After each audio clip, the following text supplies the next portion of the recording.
Is that the sake or is that mezcal? No. I finished myself. Cheers. Where'd you get that koozie? It's from Australia, from Melbourne. Oh, nice. From Stable Music, effing techno. Techno. It's cool. I'm pretty sure you can say fucking. We can say fucking, can't we? I mean, we're all adults here, aren't we, Alan? Yeah, we can say it. Totally say it. Fucking beer and techno and fucking whatever. Cheers. Cheers. Isn't it funny how sometimes we will censor ourselves, like saying those kinds of bad words? Like, you feel sometimes like you have to refrain. Yeah, you have to if you have kids, Ali. Oh, right. Yeah. The other day I was in the supermarket on the phone and I was like in the aisle talking on the phone. And I think I was talking to Mo and I was like, fuck. And there was like a lady with her kid right there. And I was like, immediately turned around. I was like, I'm so sorry. I felt bad, I mean, I'm sure the kid hears the language anyway. Yeah, for sure. Totally. You catch, like, I always do that. I catch myself if there's a kid in the room. Even when you had your daughter on, I think last week. Yeah. I think I said the F word and I was like, oh. She's used to it. Yeah, that's what I figured. My wife swears all the time, so she's Croatian, so it's, Has she said that ever?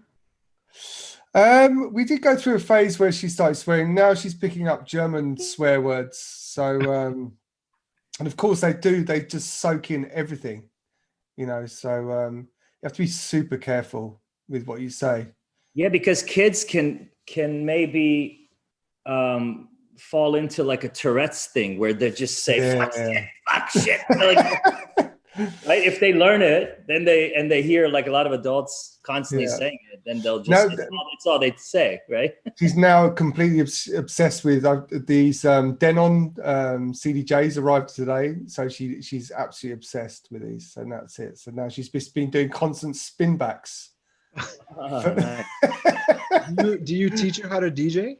Or is it just she just plays around with it? No, she's just, if you've seen these things, the screen's like huge. I mean, it would have been amazing if they could have actually made them into players. So I thought what would be incredible, especially for DJs who like football, is that if you could watch Netflix and stuff while you or you could make them into a TV player as well. I mean, it's like a huge screen. It's like an iPad screen. It's like a touch. Are they bigger than CDJs, like the actual unit? Yeah, it's much bigger. It's just the back. This back wedge is much bigger. But I'm supposed to get those sent to me as well. I've got one of my other tour managers that I work with from time to time, DJ Endo. What's up, DJ Endo? If you're watching, it's pretty cool. I mean, you could have one player and play two tracks. So that's pretty cool. Wait, what? It's got dual play on them. You can have A and B, and he has two sets of outs, so you can send them to channels. So it's just pretty cool. So it's really great, and especially with things like, because it's almost like a mini computer, you can plug it straight into the internet, and especially if you use something like Beatport, the streaming software. I mean, it's great for going through catalog. I mean, it's better for doing things like radio shows or something like that. Oh, where you constantly need to find things, it's amazing. Wow. So would you say they're better than the CDJs now?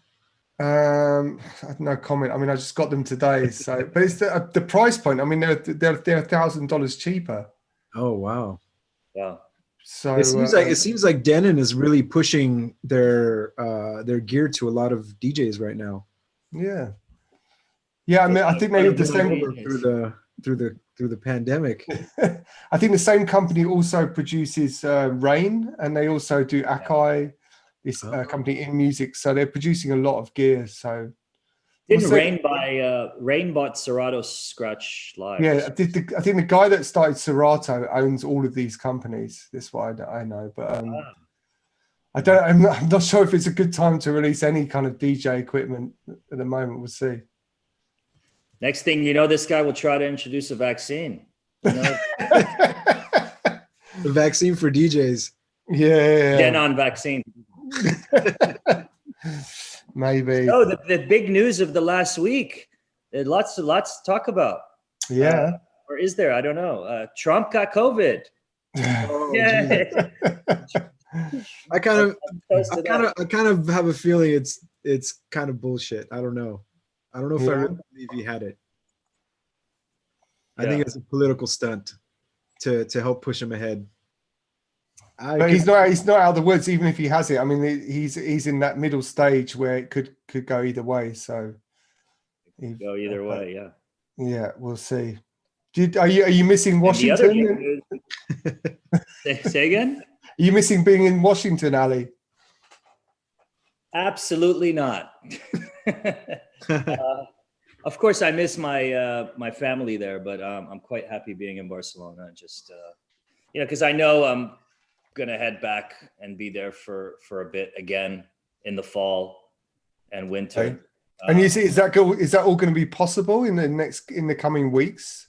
I mean, it looks like in Berlin or in Germany, they're saying that it's out of control. I think was the words they were using on the BBC today, so I don't know. You know what's funny is when you hear like in I don't know what it was, CNN or whatever I was watching today. They were saying on like a major news network, they were blaming the cases, in Berlin on the nightlife scene, on the party scene. Yeah. They made a point of like, saying it's pretty much attributed to its burgeoning nightlife scene, which we're all familiar with. Yeah. Yeah, they seem to, I mean, everywhere. I think they all knew that it was going to go up. Italy, it's up. France. Yeah. So in Berlin, from Saturday onwards, there's like a curfew situation. So every bar, restaurant, I think, has to close at 10, and and everything can then reopen at 6 a.m. But it's still unclear how this will affect venues like Elsa or the New Griezmüller, because it seems like you can still party in the daytime. So which is really odd as well. And I don't know, but I guess one of the things that they're trying also to sort out, especially in countries like Scotland and the UK, is people drinking or binge drinking, and then what happens when everyone comes out, or the situations in bars when people get loose. Yeah, I mean, it reminds me of when I used to play in Boston back in the day, and like everything had to shut. People had to be out of the clubs before 2 a.m. So like 1:45, you kind of had to play your last song. And a lot of people would turn up sometime around midnight, 11:30. Yeah. So you only had this like, less than 2-hour window to kind of play your set. And of course, everyone's getting completely smashed. Then everyone's on the street. This was like same street. There's a bunch of clubs, Axis, Avalon, back in the day that I used to play, and everybody was out in the streets, completely smashed, looking for somewhere to go. So it was interesting. Yeah. Are they doing this in Barcelona with like with alcohol sales stopping at a certain time too? I know they're doing that in Berlin, right? No, here, like I don't know about alcohol sales, and bars, but like I think in the beginning when I got here, it seemed like it was like midnight. Everybody had to be out of the restaurants and bars and stuff, and now it's 1 a.m. But the thing is, that in somewhere like Barcelona, it's crazy. I mean, Germans like to eat early. I mean, most restaurants are busy from 6:30 till 9. Yeah. I mean, in Barcelona, I mean, people just don't go out till late, do they? I mean, no. Well, they part of the culture. Yeah, it's changing the culture. Yeah, little by little. I went to with my buddy. I went to a restaurant here. I'm not going to name the restaurant, but there was like a DJ playing, and people, and depending on what he would play, mostly the reggaeton stuff, because reggaeton's still huge here. Yeah. Everybody in the place who's sitting there eating and drinking would stand on their tables or chairs and start singing, and some started dancing. And a couple times that night, like the police came to just put everyone in check. They would turn off the music, and everybody would go back to their meal, and then it would get out of control again. The music would slowly get louder and louder, and it was this funny tug of war that they were having with the police, the local police. I mean, I guess a lot of people are still having private parties, aren't they, in Barcelona, and that's the thing. Tons, I'm sure, everywhere around the world. Yeah, For sure. Maybe that's what's driving this thing. Family get-togethers, private parties, or family get-togethers that turn into private parties. Yeah. Yeah. You guys have you had like a private party in your place yet? Like party with like 5-6 friends? we had a little after hours after our little party at Griesmüller, but I think I mentioned in the show, I went to bed. I would think I had so much nervous energy from doing the party. We had some food after the event, and we came home. But like I think everyone went back to Spencer's at like 6 a.m. I don't want to like tarnish his name. Did you go to bed just letting everybody party in your home? Yeah. I mean, because we got the 2 kids, I just went in to see Anna and Harrison, and they were so cozy, and I just had a little cuddle, and then I was just like, that's it. I could hear everybody in the background, and I was like, do I really need to go out there, or just let them carry on? And I'm just like, you can do that with kids, you can just run and sneak off. Yeah. I mean, we've all been at that crossroads of, do I really need to? And sometimes you're past the point of no return. You get dragged into a car and onto a villa party in the middle of nowhere, and you're wondering the entire time how the hell you're going to get out of there. You're just Ali, that's always my one of my biggest fears, was saying yes to the after party with the promoter, knowing that I've got to go on a plane the next day. Not knowing where you're going to, and also whether you can get back from that destination, and also whether you speak their language, or you can find someone who can get you back to the hotel. But like when Uber came along, that changed that whole game. Like we started to go out in confidence, knowing whenever we wanted, we can call that Uber. True. That's true. And sometimes I'd be like in conversation, like in the middle of a conversation, but sneakily, I'll have wanted to get out of there for like the last half an hour. And then, as I'm talking, I'm calling the Uber. And then you see when it's pulling up, and you're like in the middle of the conversation, like, Uber's here. Sorry. Car's here. Bye. Yeah. Because otherwise they'll never let you leave. They'll be like, just have one more drink, or get another one. Yeah. David, have you ever let people after party in your place and gone to bed? In my house? No. Yeah, in your own house. It's kind of out of the way to do an after party here. Because I'm like maybe 25 minutes from downtown LA, where all the parties happen. So it kind of be out of the way.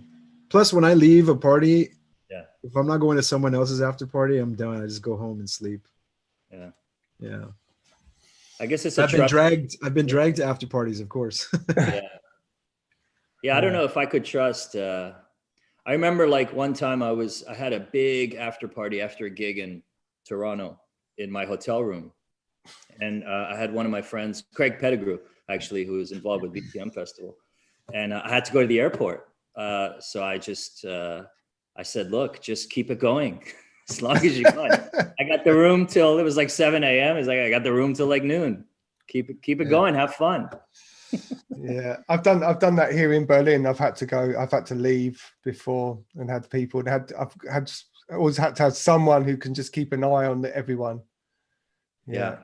But I mean, I've never let actually people stay in a hotel room. I mean, that's pretty risky, I would say. Yeah, I mean, I put my trust and faith in. We all make dumb decisions at that hour.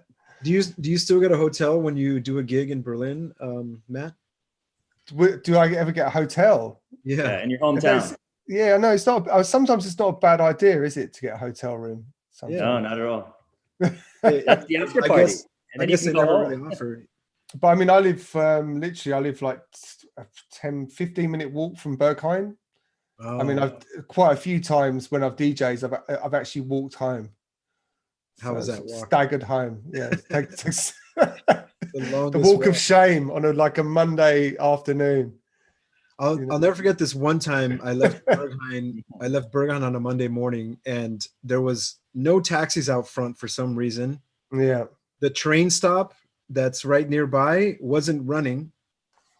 And then everyone was waiting outside the train station for a taxi, and there was no taxis. And when one came, there'd be like 10 people rushing for the same taxi. And then I had to keep walking. I don't know how far. I think I walked for like 45 minutes until I found a taxi and it was able to get home. Oh my I was God. like, and you're like, it's Monday morning, Berghain. You're just like completely no sunglasses. I'm just like, oh my God, I probably look horrible right now. Like taxi drivers are picking you up. You're walking and it's so bad. Is that how underground Berghain is? They just like, after you play, they're like, all right, fuck off. Like your own way home. No, I mean, Dave. I mean, big shout out to Michael and all the like the actual security staff. They will look after you and make sure. But most of the DJs that play there, they all hang out. Yeah. Did you hang out that night, David? What's that?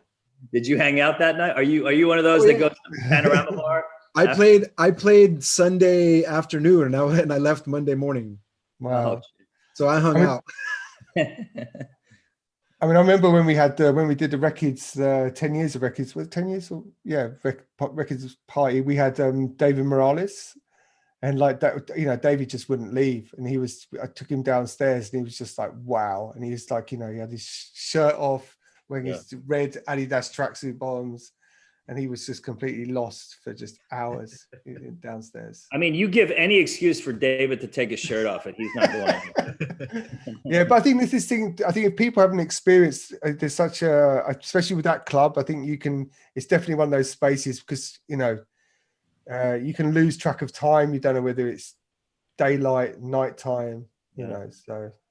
Well, if you know which places to avoid, you won't know if it's daytime or. Yeah, true. David, do you know the which rooms to avoid? Yeah, there's like the stairs over by the bathrooms where you go up there, and that's where the windows are open, and people go there to kind of hang out. Yeah. So, and Panorama Bar will give you a hint of the daytime as well. Yeah, but in the winter, it's the daylight here is very short. So yeah, there's been a few times where you just go into the upside down world, I guess. Yeah. So I guess we should tell everybody that's wondering where Mo is. Something came up. I wasn't reading all of the messages that were flying back and forth. Something with his cat. He's got to take his cat to the vet and emergency. So hopefully his cat's okay. He's one of his cats he had for I can't remember how many years he said. It's a long time. So he's he's attending to that. And Chris, as everyone knows, is mourning the loss of his father. So our condolences and our hearts are with our brother Chris. Yeah, cheers. And all the leavings out there. For sure. Yeah. To everyone, cheers. But and Chris, today, I think Chris said he'll be back next week. So yeah. So Matt, do you want to? I was very excited when you suggested Nick come on the show because he and I have been friends for a very long time. Yeah, I mean, I just thought it'd be great to, after having Carl on the show, who, I mean, I think Nick's had worked with Carl for many years at Space. Yeah. And, I've released actually 2 EPs from Nick in the last 2 years. And I thought it'd be a great guy to have on the show. And should we welcome him in? Let's welcome Nick in. Yeah. Hey. Hey, man. Thank you. Good to see you. Cheers, guys. Cheers. Cheers. What you are blurry, my friend. What's going on there? You got Vaseline on the camera lens? Sorry, man. No, maybe. Is it all right now? Or? That was a terrible joke. Let's have a look. Let me give you a quick clean. A little rub to the. I'm back in the countryside, so I'm back in the countryside, so the internet isn't the best. But hopefully you can hear me. Yeah, I can hear you.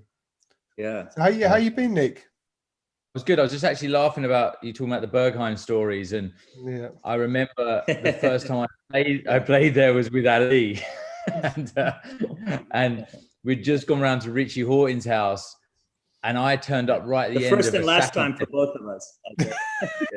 No. This is a funny story. I turned up and it was a sake testing night at Richie's house, and I got to the tail end of it, and everyone was smashed. Everyone was smashed. We turned up. I played in Berghain, which really, for my sound, I always thought I'd play Panorama Bar. and I was like shitting myself. Ali played, and I played. An incident happened, so no one got invited back. But madly, I got invited back to play that room 4 or 5 times after. Oh, you did? Yeah. It's amazing. Yeah. And then they realized that being sandwiched between Luke Slater and Dave Clark didn't really. We've lost him. So he doesn't have a very good connection. Oh, well. That's what it is, being in the country. Well, what year was that when he played with you, Ali? That was 2009. That was I mean, that story, everybody kind of is aware of. Somebody wrote about it. Oh, he's back. There he is. There he is. Yeah. Yeah. Yeah, that was a crazy night. And you know, every time my agents went to try to book me at Berghain again, they kind of brought up that story because Richie and our whole gang, they were hanging while It's that night, is it? It's the infamous "It's that night." Yeah, I was gonna say, is that that night? Yeah, did you get banned? the night that I got banned. Yeah, it wasn't like your band never come back again. It was like, we're kind of mad at you. Oh, all right. Tell the story. And you know, it's on your night that this happened. So, and Richie's your buddy, and yeah, I haven't played since. Well, Nick can continue telling his story. So yeah, I just remember, I think Richie was just hiding behind the curtains and putting the curtains down, and it just got it was a loose night, and I just think that it wasn't as bad as what it was, but I think it pissed a few people off, and I was just trying to distance myself from the rebels. Were you playing when it happened, or were you hanging out back there? I was playing. You were playing. Oh, okay. No. Actually, no. I tell you, this is a total lie. I had got there, and all this had happened. Yeah, So, you played after me. Yeah. Yeah. So when I played, there was no one in the booth because everyone had been kicked out. And it was just me and an artist that I just signed at the time called And Me. And it was just me and him for like 5 hours in the DJ booth just playing. And I was just like, wow, right. So this is amazing. Yeah, and I'm sure you came up to or you came to Panorama Bar, but I can't remember seeing you. I don't remember much after that. No. What a funny night. I know, and I think I ended up playing a lot for Gideon at the time, and then it just stopped. I think about 5 years ago. So I haven't been back for about 5 years. I think that's probably when he left. Yeah. Yes, that sounds about right. Yeah. Nick, you have known Matt. I think you guys have been friends for as long as Nick. You and I have been friends. Like we met when I was still in Deep Fish back in 2003. I don't think a lot. Yeah, 2003. So a funny story how me and Ali met. I did a remix of Cheer Pet Westworld. Well, no, it was Prana Dreams, I think, or was it Prana Dreams? I can't remember which one it was. You did like a bootleg, but you did like you got on my radar because you did a bootleg of an Express 2 track, Music Express or something, or one of their other singles. Yeah, Music Express, yeah. Yeah, which was wicked, and I can't remember who gave that to me, but it landed in my lap, and then I heard some other booties that you did, and then I heard you were a Deep Dish fan, and then I think you did Prana, and a few other things that really caught my attention, and then we met at what was the name of that club in London? Tall Paul's Club. Turnmills. Yeah. Yeah, and I remember the funny story was I was with Seb Fontaine's agency in the UK, and they're like, "You really need a US agent." I was like, "Okay, well, I'm actually hanging out with Addy from Deep Dish. They've got an agency called Bullet."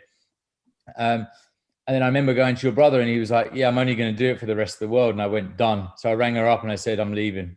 I was like, no, but I remember you were quite shy. I think that first meeting, maybe we said hello, but since I'd never seen photos of you anywhere before, I didn't know it was you. And we went through the whole night. I think we said hello to each other once. You hung out in the booth for a bit. And then the next day, because I don't remember hearing your name be introduced. So I wasn't sure where you were. And I'm like, oh, did you come? And I think you said, yeah, I was there like for a while. And then it dawned on me that you were the guy that was in the booth that was like, you know, not really making conversation and just kind of hanging back. And you were quite shy back then, and you're not these days. You're quite, you know, you've come into your own over the years. Like, I think the reason why I was shy that night was the night that you were just launching the Technics CD players, and I think you wanted to throw it out the DJ booth at the time. Oh shit! Those Technics CD, yeah. Wow. So I was like, well, you know, I'm going to leave this guy alone until he calms down. That was the stressful. That had the platter on it, right? Yeah, that's great. Yeah. Dave Clark liked those, didn't he? It looked amazing. I'd never played on one though. We got it before the gig because this was one of the launch parties, and we got it before, and we were playing around with it, and we realized just how many things were wrong with it, and we were freaking out that we got to play with those on the launch night because we knew it was just like DOA, and they couldn't do anything about it. It was like past that point where they could, and I think they realized that, you know, Pioneer had the market cornered, and it was something that they had to kind of see it through. They spent a lot of money and time and development, and you know, getting the prototypes done, and you know, the marketing campaign and stuff like that. So we knew we were never going to use those again, and the potential for it not working and failing the entire night, which I think it cut out a bunch of times throughout the night. But we had to do it. Like we couldn't back out. So it was interesting. Yeah. It's like a guitarist before he goes on stage, someone gives him a new guitar to play, and they're like, it doesn't work. And you play it beforehand in the green room, and you're like, man, I'm fucked. There's no way I can play with it, but you got to do it. Like, yeah. What do you do? It's funny. It's for me, that was probably the start of my actual career. You know, like I did stuff before, but then I got shoehorned onto all your tours. So with a lot of the UK DJs like Yusuf, Lottie, Seb Fontaine, people like that were doing like 3 gigs a night in the UK, I'd be going to Buenos Aires with you, and then the next day we'll be in Brazil. And so I kind of missed the whole UK club thing when I was DJing at the start of my career, which I actually am blessed to have had because I got to travel the world at a young age. But you and I have never talked about your music career, DJ career prior to us meeting. Like where did you start? Like, and did you have a formal any formal music training at all? No, I know you were working with an engineer, Andy. Andy Chatterley. Andy Chatterley, and you guys were doing a lot of stuff together as Skylark. You had a moniker that you were using for all your and Skylark and Buick project. Yeah. So I was playing the drums in a band when I was like 15, 16, and I kind of got inspired by like Underworld, Daft Punk, you know, that kind of indie kind of electronic stuff. And then I went to see Laurent Garnier and Francois K at the end, and I was just like, wow, what is this? You know, that sound. And then it was Sasha and Digweed, and then it was Deep Dish. And I was like, right, I really want to get into this, start DJing. So I started working in my local record shop in Maidstone. And then the buzz kind of came from there, and I just slowly started DJing. And at the time, they were like, you want to get in the studio? And studios back then were super expensive, you know, to have all your own equipment and things like that. So I started working with Andy Chatterley, and I was too scared to put my own name on it because I didn't know if it was good or not. So I was like, right, let's come up with a moniker. And it was Skylark.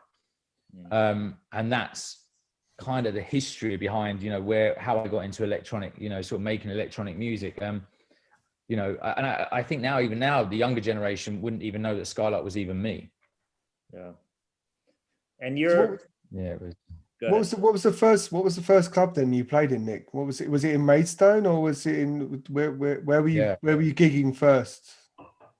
It was Maidstone. It was like a really famous club night called Club Class, which Ali's actually played with Sharam as Deep Dish, and memories. we had like the longest running drum and bass night called Pure Science at the club, which was overtaken by Fabric when they did the weekly. So we had everyone, like Ronnie Sartre, just had everyone. That was on the Saturday, and on the Friday was club class, and we had week in, week out, we'd have Cole Cox, we'd have Pete Tong, we'd have Seb Fontaine, we would have, you know, just everyone coming to this like old, you know, village, you know, but it was an old worn down club in the middle of the countryside. And it was kind of like my place that I used to go to week in, week out. And I used to give a guy called Serge my tapes. And I was so nervous that I totally forgot to write my name on these tapes, just give him these tapes. And then about 4 weeks later, he's like, I've been trying to find you because I want you to come and play for me. I then eventually went on to be the resident. And that's how I kind of made my connections and you know, got in with the DJs, and especially Pete Tong, because he was from my area, my town. So he was the one that really supported me with my music. And that's quite a beautiful area, mates. I remember I stayed with your parents that one year a long time ago. Yeah, you said my parents' house, Great. yeah. your parents' house. Yeah. And you've always stayed in Maidstone. You've kind of put Maidstone on the map, and you continue to do so. You still feel I've tried to leave a few times.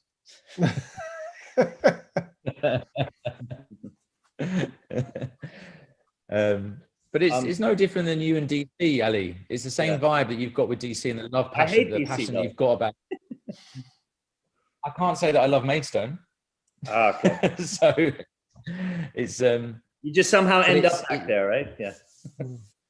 Yeah, but it was you know, I as a kid I grew up in Africa. I grew up in Mombasa on the beach in Kenya, and then I went back to Italy, and then we went to South London, and then we ended up in Kent in the countryside in Maidstone. And I actually think that I would never be where I am today if it wasn't breaking through that club at the time, because that club was probably more powerful than the clubs in London at the time.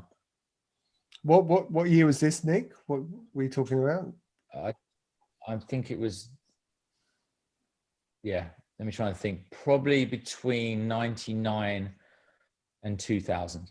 Right, okay. So in London at the time was like, we had Home, there was a few things happening, but it was kind of like it was almost the demise, wasn't it, at the time, of this kind of super club kind of when things were becoming a bit we had some great sort of places like the Void in Stoke. We had you know, obviously the Manor down in Bournemouth. We had Club Class at Maidstone. We had like Zap in Brighton. So there was a lot of great clubs in the UK that weren't just in London. Yeah. So.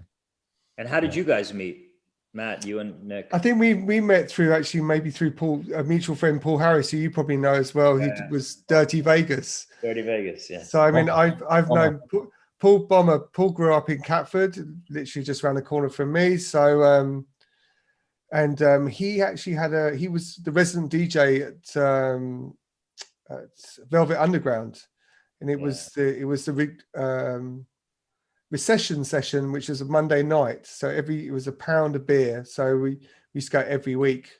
And of course, he went on to, you know, produce a load of people and became part of Dirty Vegas. And we also have another mutual friend, Spencer Parker.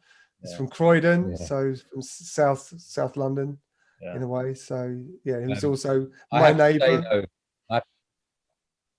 I was the biggest Radio Slave fan back in the day, as well as I am now. But it was when you first started with Serge, and I used to bump into you in Miami, and you used to give me these Radio Slave edit CDs, and every single one of them, mate, they'd be like, I think even Britney Spears was on there that you edited or something like that. Everything just, but it was so forward thinking, these edits, and I was just like, wow, that's what kind of blew me away with Matt's stuff at the time. Yeah, they were super creative, super punchy, hooky, and the thing I loved about all your edits and actually your whole style of arranging, producing, Matt. I know we're talking with Nick, but just a quick one, is how DJ friendly your stuff is. Well, no, but quite DJ friendly. You have plenty of intro, plenty of outro. I think we can all agree on that. I think that there was a time like the early 2000s which for me was like one of this golden age of sort of pop R&B with what Pharrell was doing. There was loads of great songs, which kind of, I can't think that I'm really sort of, I don't think I'm really sort of desperate or looking to re-edit stuff that's coming out at the moment. I don't know if it's the same for you guys, but it's not like, I think back then I was still as well part of this kind of culture of breaking music in clubs, because, you know, like I did this Kylie Minogue Can't Get It On My Head. I did that because I really wanted to play that track in a club. I love that record. So, and I think maybe that's also maybe part of the sort of heritage of growing up with pop culture and wanting to play these records, you know, or make versions. I don't know if it's so important now because electronic music has its own worlds. Pop music has its own thing, and I'm not sure if they cross over so much. Maybe back then, I mean, I remember. I mean, you were remix everything, Ali. You've remixed Madonna and everyone. I mean, so. Yeah, but we found our inspiration to do that through people like Masters at Work and Frankie Knuckles. Yeah. And else. I mean, like I think back to that. Was it One Step Beyond by Debbie Gibson, the Masters at Work dub, which is just mind blowing. Or Cuevas hip hop. Yeah. Those dubs that they would do that would only come out on like the double pack or triple pack promo. And I kind of loved, there was that period of time was quite special where obviously everything was limited because it was on vinyl, but then you had to find the double pack and the triple pack to actually get those dubs. And we would all in the studio make all these like other versions, you know, that we would want out, that we would work. We were working records back in the day, you know, you go from one mix to another, back to the same mix. Hey, Matt, those edits that Nick's talking about, is that stuff you release or you're just giving it to DJs to play? I was literally we were just making them. I was making loads and loads of edits all the time, stuff just to play out. So then I used to make these kind of, used to burn these CDRs and then hand spray paint do these stencils over the top and then package them. And then for every WMC, I think the first one I went to was like 2000 or 2001. I did the music for the Dance Star Awards for Ben Turner. I think I did a version of Jan Hammer. And that's when I started taking them there. And I just thought it was a really nice thing to give out to people. And I guess that was at the point where people stopped giving each other records, which kind of phased out over, maybe by 2006, you'd never get a record. It'd be very rare you'd get a promo. So that was our way of kind of reaching out to people in a different way. And Nick, I remember when you shipped that Westworld bootleg, that was one that blew up with everybody. It still sounds amazing today. Did you get a lot of inspiration from all the re-edits that you were hearing Matt do? I kind of went down the route of like listening to, like I said, with Matt's stuff, I was just like, wow, this is amazing. So what I used to do is I used to get the original on the turntable, record it into the sampler, and then I would just get other records and record the loops over it. So pretty much, apart from the bass line, it was all samples, the Cheerpet Westworld record, because I think John Cheerphone actually lost the parts. So we never had the original parts. And it was kind of pretty much, that was our format with all the Skylark stuff. Like even when we remixed Flashdance for You, we kind of sampled, it was all sample based. It was really all about the loops and stuff like that. But when Matt was saying, actually, it was quite funny that when we started remixing, I remixed Kylie as well. And I was really struggling with major labels because they're like, no, we need more of the vocal. We need more of the vocal. And I was like, well, no one's going to play it with all the vocal. I just want to use the best parts. And I remember going back and forth with this Justin Timberlake mix for about 6 months. And by the end of it, I was just like, I'm done with remixing records because they just want another hit. And it wasn't good. All I wanted was people like you guys to play the records. That was it. But Nick, are you following that? I mean, obviously in the UK, I mean, pop culture is still a huge part of the, I guess music culture. But I mean, do you think is it important? I mean, is it important to have remixes of pop records?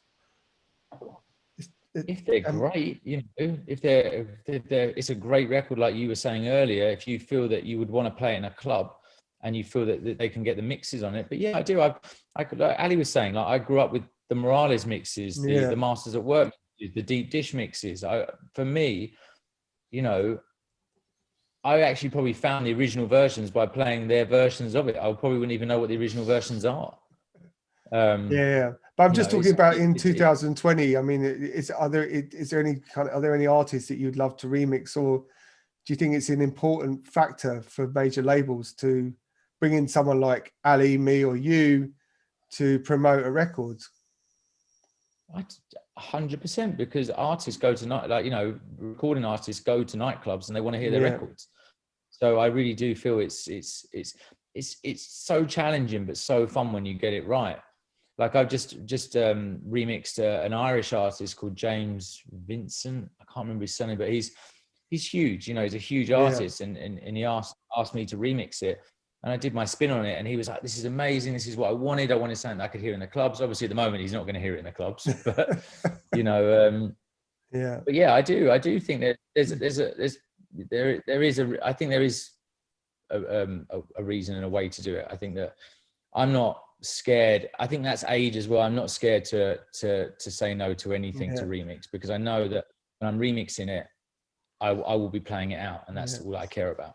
Because the thing is, for me, I think in Berlin, the only way you hear pop music in a club these days is in very much a nostalgic way. Like, you know, Boris might drop Britney Spears' "Hit Me Baby One More Time," or something like that, just as a, you know, but that's the only way you'd hear. It's always nostalgic. I don't think people are really sort of shouting about new pop artists. But like you said, if you're remixing, you know, artists like you said, then that's great. Yeah.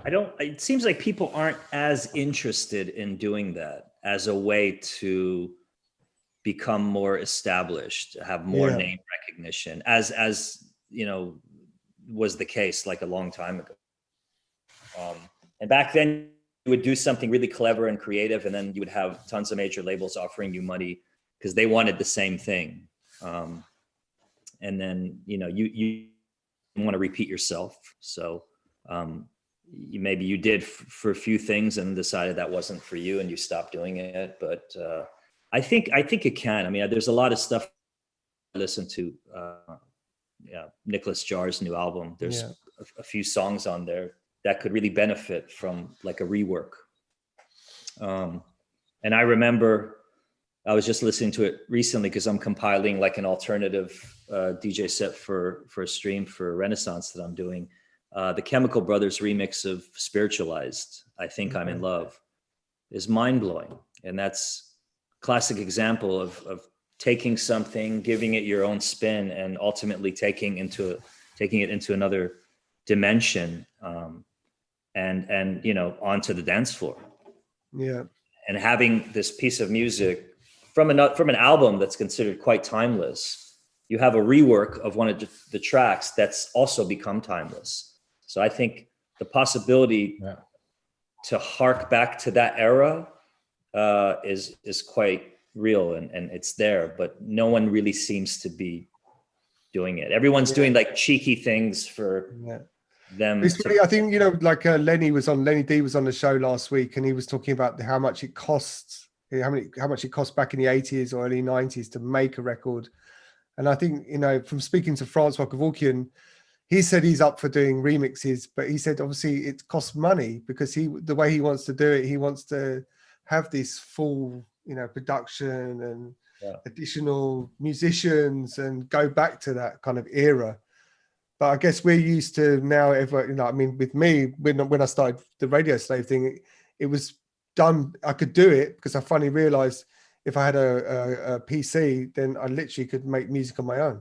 Yeah. And that was the breakthrough. So.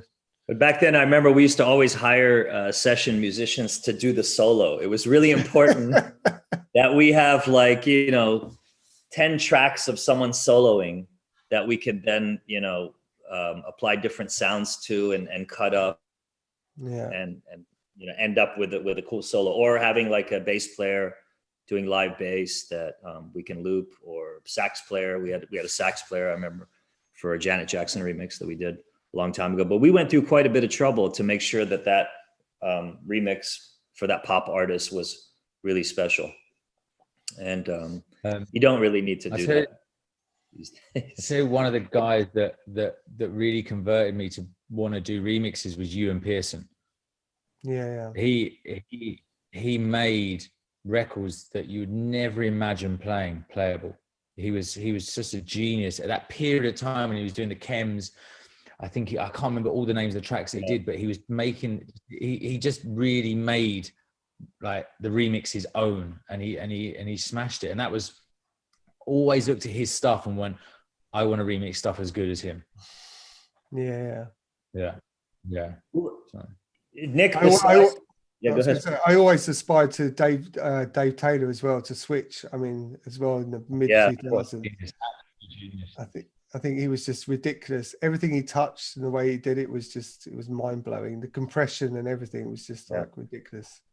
It was like a collage that somehow made sense and was just so twisted. You wondered where you got the ideas. Yeah. It was, which is the man. So Nick, anyone spoken to him, or is he? I haven't heard from what he's doing now.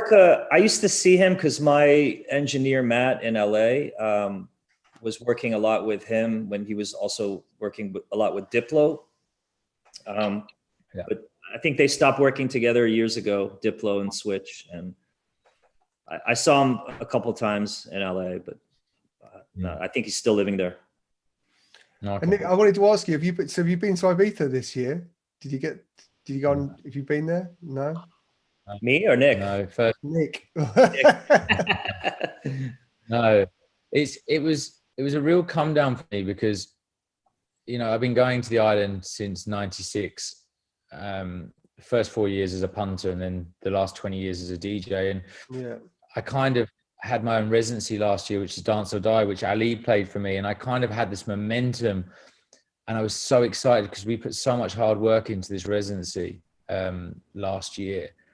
And I didn't want to go back and just go and hang out. I was quite sort of like pulled apart by it, in a sense of like, it felt like, everything we worked for last year, and like all of you guys, everything you've worked for last year. And then I was really looking forward to coming back in this year and having the second year of the residency. And it was just like, I feel like I need to stay away because I didn't ever hear great reports when people were there. People were like, it doesn't feel the same. It's not this, it's not that. So I just thought to myself, I kind of want to forget this summer and come back hopefully next year if we can. Yeah. Wow. Did you have friends that went, that reported back to you about how it was? They all went there with the same intention of wanting to do house parties and things like that, but they just all got shut down. And the whole thing with the restaurants, you weren't allowed to play music, you weren't allowed to get up, you had to wear a mask everywhere, which is, there were rules, but Ibiza is about not having rules. So it's like, it's totally the opposite of what me and you would probably expect. Did you go at all, or did you stay away? No, I mean, I kind of had the same feeling as you. I didn't have my own residency, but I feel you. Like you have in your mind all the work you put into something, and how it's been for you all these years, and especially last year, and you don't want to see it so different. You want to kind of just wait until we're able to, open things back up and to maybe that's one of the reasons why I never went back to Iran after I left, because I just couldn't fathom going back and experiencing the way Iran is as an Islamic republic today. Where you don't have the same freedoms that I enjoyed before. It's just like, I just kind of course I want to go back, but just didn't want to. But your love affair with Ibiza, I mean, like, let's go back a bit further. When did you meet Carl Cox? And you had quite a long residency Did you not at Space on Carl's night? You were a regular. So this is a funny story. So what was the Sundays called at Space? Was it called We Love or Home or something like that? Yeah. So me and James Beeler and Paul Wolford all had like a residency there. And without blaming anyone, I just said at the start of the season, they were just dicking me about on that Sunday. And I just went, fuck it. I'm not playing for them anymore. I've had enough. And then I realized I had no shows in Ibiza. It was like, fuck. I was like, you know, for a sort of a 25-year-old, it was quite a ballsy move. And I just didn't feel I got treated right. And you know me well enough, Ali, that I don't complain about a lot of stuff. And I was like, you know what, I'm going to stand up for myself. Madly, about a week later, Carl went, oh, I've heard you've left Space on Sundays. Do you want to come to Tuesdays? I was like, yeah, right. So it was kind of like the most surreal thing because, you know, Carl and me have got a good relationship previous to that when he used to come and play in Maidstone. And we've got some really fun stories and good times together. And I hadn't really seen or spoke to him since then. And he kind of said, it's one of the reasons I left the Sundays as well, because I wasn't, you know, treated that well. And he just basically said, come and play for me. And the rest is kind of history. I played on the terrace quite a lot. I never played the main room because it was a lot more techno. And then I think 2010, he went, do you want to play back to back for my birthday? And I was like, yeah, let's play back to back. So we played 7 hours in the main room. Wow. And then I think we went back to the villa and I said, how cool would it be if we like closed Space every year on the terrace from like 6 a.m. till like 1 p.m. And Carl, who can't say no to anyone, he went, yeah, okay, let's do that. and it kind of became a thing. Yeah, that turned into a thing.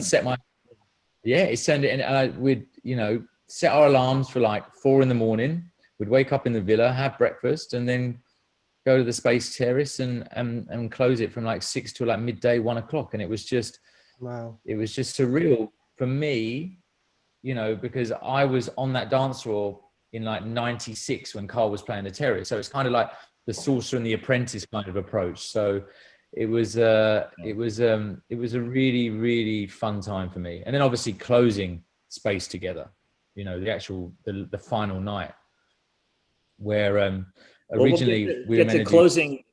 Let's get to the closing in a second, but like playing with Carl, the legend, what was that like for you musically? Like, how did you prepare for something like that?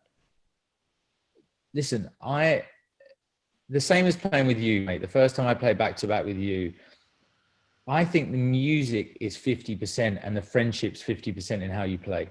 I don't think it's all about the music, because if you've got a vibe together, you can make anything work. Like amazing nights when we played back to back at Lima in DC, you know, it just comes from the bond of friendship, because the music, you know, the music's important, but if you see two people vibing off each other, I think that's more important than anything, because you kind of, you're both in the same zone. And I think that's what really helped with me. You know, the first 3 or 4 records, I was shitting myself with you and with Carl. And then after that, I was like, this is really good fun. This is really good fun now. And then I'm in my zone, I'm relaxed. I'm like, you know, and then you kind of like joking and laughing, and you play a record and they go like, what's that record? And then they play a record and you're like, what's that record? And it kind of, it's a vibe thing, man. I really do think that's what it came down to with me and Carl. And were you always nervous before, right to the end, before doing that? Because I know I would be, even if I'd done it like 50 times before, you know. I was nervous. I still am nervous now with every show I do, you know, especially in Ibiza, because you want it to be perfect. But with Carl, he makes you feel so relaxed that you don't think about it too much. You know, he would be like, you know, it's going to be fun. It's going to be amazing tonight. You know, don't worry about it. We're going to just enjoy it. So from the offset, he's got you over that first hurdle. He's got you out the nervous stage. So, you know, and that goes back to the same relationships. You know, the music is important, but the relationship, and there's only a few people that I've really enjoyed playing back to back with. You're one of them. Nice. Carl's the other one. Joris Vaughan, and James Zabila. You know, they're the ones that I've played with over the years and really enjoyed it. And that is just down to the relationship that I've had with everyone. Do you get more nervous when you see, especially in Ibiza, because there's so many DJs on the island, when you see all these DJs that you know, you get this kind of feeling that you're being judged, you know? Like, yeah, you know, especially when everyone's hanging in the booth right behind you, you turn around for a second to grab a drink, and we all love to do the obligatory, like, you know, group shots. And a lot of times we do that, you know, just to kind of, you know, break the ice a bit, because we're nervous. There's so many. I still get nervous when there's a lot of my peers that are around me. Yeah. I feel like, fuck, okay. I prepared for my A game, but I got to bring my A plus game now because all these other people are here. I got super nervous this summer because I had a lot of pressure of having my own night at Ushuaia. But then, like, people like Masters at Work were turning up. Todd Terry was turning up. You know, people that I don't really know that well. And that kind of made me more nervous than the people I knew, you know, because these guys were like absolute heroes to me when I was younger. And now they're turning up to my own night. So it was, I think I've also, with age though, bro, with age, you just kind of relax a lot more. You kind of, you know, when I was in my 20s, like you were saying, I hardly spoke, you know, because I was so nervous. But the more I sort of grew up in the industry, the more I realized that it doesn't really matter what people think, you know, who cares anymore? You know what I mean? It's like, by the time I played Circa Loco, I'd got over all the nerves of wanting to play there when I was like in my 20s.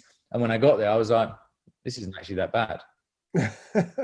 Yeah. I mean, you seem quite in your element the last few years that I've seen you play out. And maybe you can also, since we're talking about Ibiza, speak about the pressures of having your own night in Ibiza. I mean, you and yours were doing La Familia for a few years. Yeah. At Ushuaia, and then Ushuaia, right? It was at Ushuaia. Yeah. Then you started to do your own night, which I played last year. Dancer. Yeah. But what are the pressures of having your own night on the island, and how do you cope with that? Do you know what it is? The pressure is a good team, right? You would begin by assembling the best team, and you've got a pretty good team of people around you, and you always listen. You know, with everything that you see in Ibiza, even when it comes to like Jamie Jones's night or Marco Corola's night or Solomon's night, the team is just as important as the DJ.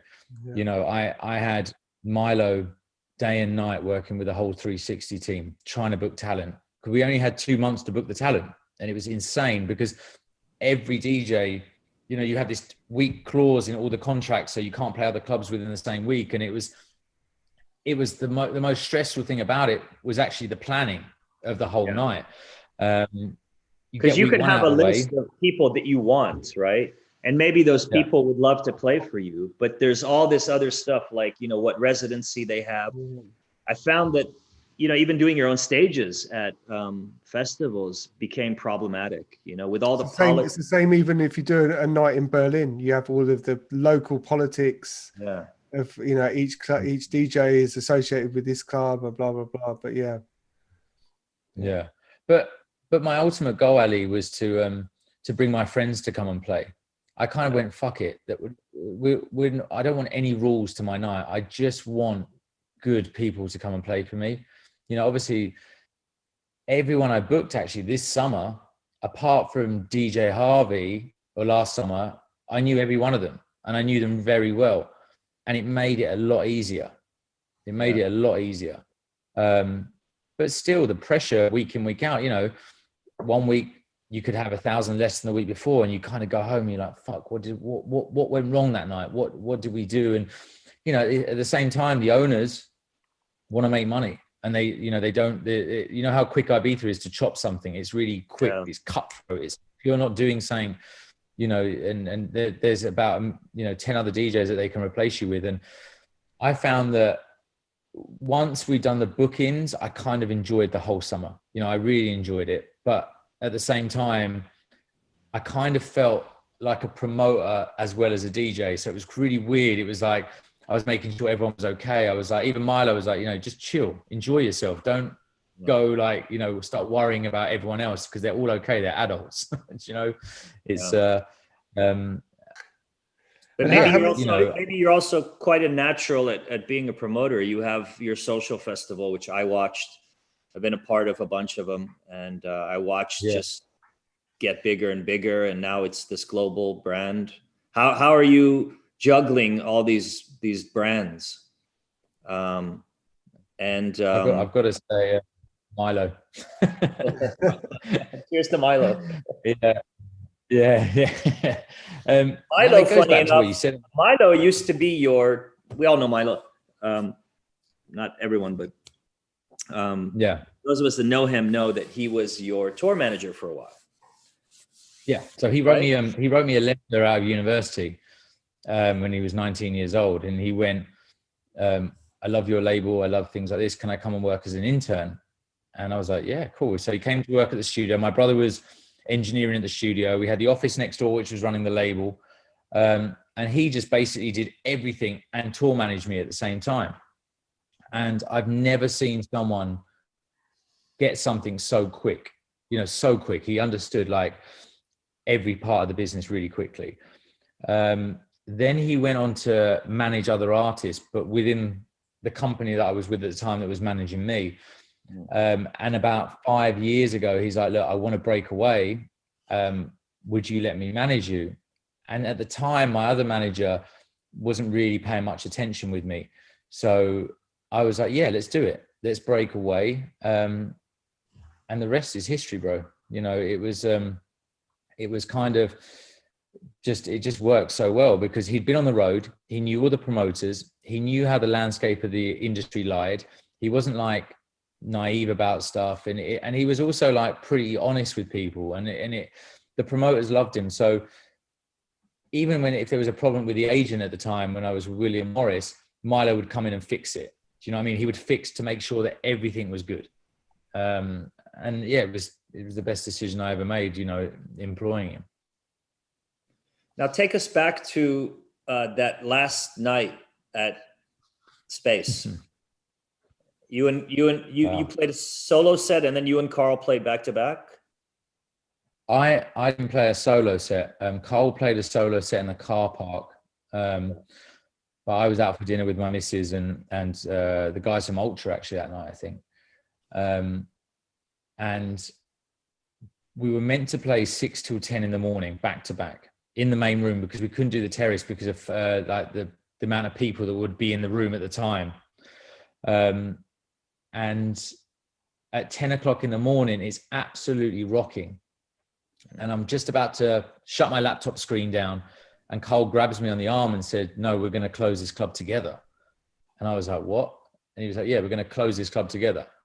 And I was just like, wow, you know, this is like, you know, for me, and I've never went to Studio 54, but I guess this is like the closing of Studio 54 for our generation. Yeah, people will probably, people who were there will be talking about it for years to come. Yeah. What was that like for you, 24 hours leading up to that? And then when it ended, was it an emotional kind of roller coaster? It was from 10 in the morning, every 10 minutes, there'd be Marco walking in, then there'd be Solomon walking in, then there'd be the Circle Loco boys walking in, and everyone wanted to have a drink, you know, so, you know, everyone was coming in just to sort of pay their last sort of dues to the main room of the club. And I remember the curtain coming down and Carl crying his eyes out, Jumper crying his eyes out, Pepe, I was a bit teary. And I remember just thinking, you know, as much as this is a big part of my life, for Carl, it was especially huge because he was like the son that Pepe never had. Yeah. And to be a part of that night, you know, I had like even my bank manager saying that he was streaming it at 8 o'clock in the morning on it. You know, like people were streaming it from all around the world that had been, even if they'd been to space once. And I didn't get how big it was until after, like the following weeks when I went back on tour and people were like talking about it. But I just remember Carl and my dad in the office hugging, and my dad was crying. And it was insane. I never seen my dad cry. you know, and it was just like, wow, it just shows you how powerful that club was and how important it was. But, you know, there's a few things that define me in my career that I've done, but I just think that moment at 10 a.m. when he went, no, you're going to play the rest of the set with me and you're going to play the second to last record and I'm going to play the last record. It was just like, if it ended, you know, the career at the time ended the next day, I would have been happy. Yeah. Wow. Like, how did you go to sleep after that? Like, what was that like with all those emotions? What did you guys, I'm assuming you guys went back to the villa, you hung out for a bit. Yeah. Yeah. So I had my Mrs. Sophia with her best mate, Hannah, Yusuf, who was Dave Jumper. And we were up all that day. And then Yusuf was playing at Circo Loco. We went to Circo Loco. And then I think maybe Tuesday morning we crashed. It was just insane. It was just like, you know, we couldn't sleep, you know. No, Cole did though, which is insane. Cole went straight to bed. I mean, he probably had a really long time of preparation and, you know, he had to be there early and then through the end. So yeah, he was, but yeah, you know, I'm just grateful that, you know, that I stopped playing that Sunday and then Cole got hold of me the next couple of days after and it kind of changed my whole career. Wow. Okay, I got a question. This is for all you guys. I've never been to Ibiza. What is so special about the parties there? Why is everyone so like Ibiza is so prestigious? I don't know. I've never been. I don't know the vibe. What is it about that place? How do you describe that? I don't think it's, for me personally, it's not, I don't get the same feeling that I did when I first started going there up until maybe 6 years ago, 6 years ago. There was a special magic because it was also that one place that everybody would kind of go to. It was a meeting point, you know? I mean, it's changed. When I first started going there, David, the terrace, Space Terrace was still outside, and it was the discoteca was this dark disc. You know, it was the techno room. Then Circo Loco was that it had no roof. You every time the planes went over, you know, people would cheer. There was this. It was very hedonistic, I guess, compared with what maybe it's become maybe in the last few years, but it's of course still a magical place. It still has its great parties. People go there to have fun. But yeah, I don't know, maybe Nick can tell us more. But from a DJ perspective, I feel like a lot of DJs who play there or who have residencies there, they're always like, "Oh man, it's amazing." I'm like, what is it that makes it amazing? Obviously, I guess the parties are great. The vibe is it is it just a place where DJs can be free to do whatever they want? Are the people open for that? Or is it because your homies are there, your friends are there? I think it's like Ibiza's it's like an escape from everyone's, and you feel that like everyone's escaped wherever you know they are, you know, wherever they're working, whatever like that. They come to the island specifically to go out and hear their favorite DJs, and you feel that like in the energy on the dance floor. It's an energy that's like quite palpable, you know, like you feel it. And when you have an incredible sound system and you have a crowd that's just like gagging for it. And then you have all your peers on the island that pop in. It just makes for, I don't know, like a really magical environment for us to display our skills as a DJ and just be reminded. For me, it was always a reminder, and I've always had these moments of like why I got into this in the first place. You know, you maybe have like in the span of a 2-hour set, you have like 1 or 2 times where everything just kind of connects, and then you're like, wow, I don't, you know, I know I got into this, and I don't want to be anywhere else right now. You kind of have these moments, which we all have in other places around the world. But in Ibiza, I think you have it in abundance, and so do all your colleagues. Yeah, and so do all the people that come to dance. So it's quite a Magical place. So we got to get you on the island. We got to do a DJs and Beers night. I've never even been there even as just a tourist. It's just one of those places, you know, and everyone talks about how amazing it is. And it's just like, I got to go one day to check it out just to see what the hype is, you know? Let's keep our fingers crossed for next summer. So is it only open during the summer, or are there parties that go on all year? Well, Nick, you could probably. It's hard to explain. Like Ibiza for me, it's open from like, it used to be open from like June, July, and August and September, like halfway through September. But over the years, it's become longer and longer and longer. So now it's like the middle of May to the middle of October. Yeah. So it's like people are getting greedier and greedier and greedier because it's like they're. But the reason why I'd say coming from the UK, it was kind of our I don't want to say like, I don't know where this, I know in the States they go to Cancun and Miami for spring break, but this was like our epicenter to go to for our summer holiday. You know, as a kid that wanted to go to nightclubs, you know, I remember the first time I went, I was 15 and I had to get my friend to sign a waiver to say that he would look after me. And because he was 17 and I was 15. And I just remember going there and standing on the dance floor and just being like, what is going on? Because it was nothing what was going on in London or the UK. It was so, like Matt said, it had that hedonistic feel to it. Yeah. It was just, it was just all open air. You were dancing under the stars. And as years went on, you know, more rules came into place because people took liberties. You know, people were like, you know, it was just constant partying. And I think for safety reasons, they had to like kind of calm it down a little bit and make more rules week in, week out. But I will say this, that what we felt probably when we first went, Ali, the kids are still feeling that now, what we felt. I know it's changed and I know it's like, it's different. And I had to have this conversation with Carl. Remind myself of that. Yeah. Like, it's not, the kids are having the same feelings and experiences that I felt when it was a magical time for me. And we always, as we get older, we always have to be reminded of that, you know. You're right. And I had this conversation with Carl about it, and we were saying about it, and I was like, look, you might not feel the same, but they feel like what we felt at that particular time, because, you know, clubs decided to end up having VIP areas, or it went a little bit more bougie and things like that, because that's what the clientele wanted at this time. When we were going out, we didn't give a shit about any of that. But now the way that the culture is, that people want their own space, or people want that. And we're like, well, you know, I don't like the VIP area, but I'm like, well, the reason why they can afford to bring so many DJs in is because someone's paying for it.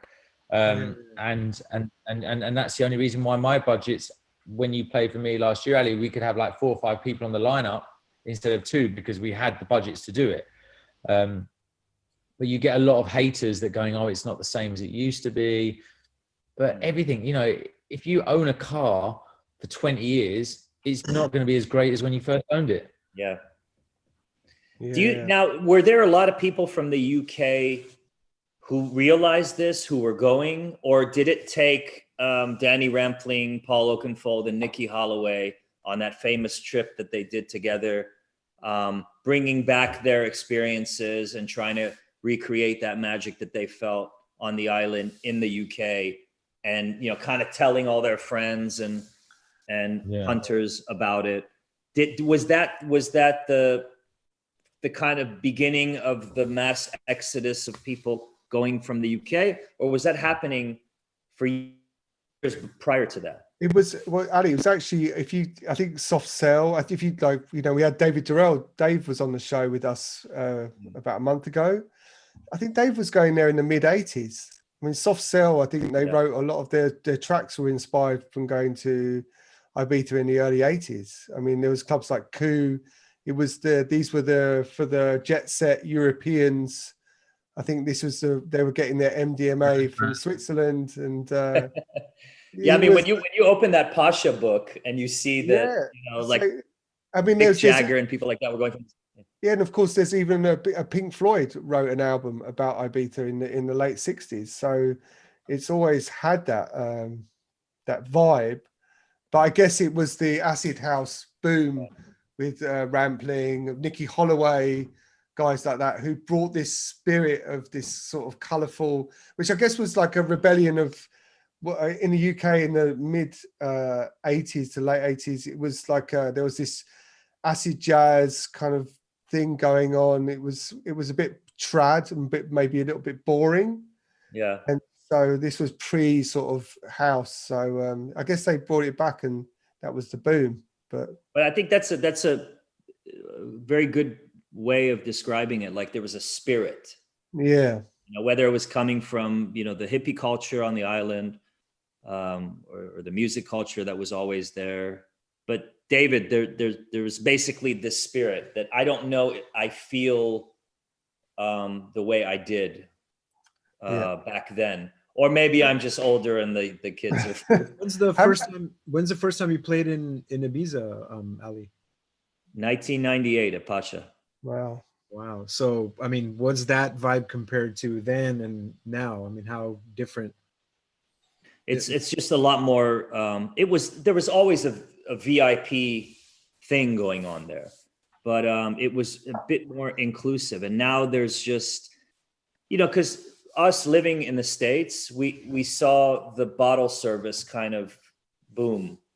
The Vegas nightlife bottle service. That was what I was gonna say. Is like, I feel like a lot of clubs, they took that exactly, yeah, Ibiza club culture and try to bring it to the States, but I don't know if it's the same. Yeah, it's like they all want to make money. There's a lot of VIPs who will go to a club and they'll have a good time and spend a lot of money if they're treated a certain way. They want to be treated a certain way, for better or worse, or for right or for wrong.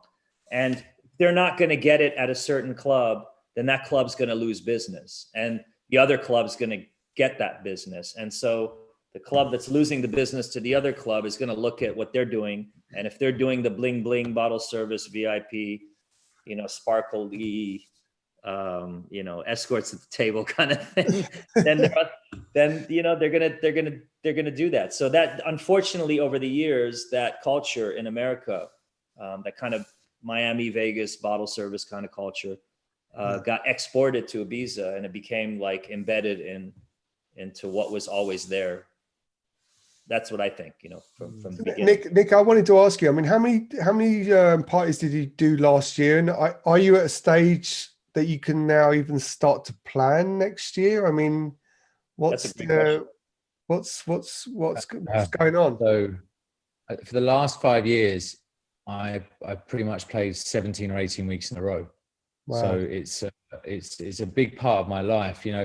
It goes back as well, but I built the relationships up with a lot of the clubs there, but especially High and Ushuaia, where I've worked with these guys for like 5 or 6 years. I was the first person to play Ants in Ibiza as well. When they came to me with that concept. I think I played the first season with you. I think I did the first or first. Yeah. And I've got, and it goes back to it's a real family thing for me. I love going there. I love taking the family with me. We lived out there.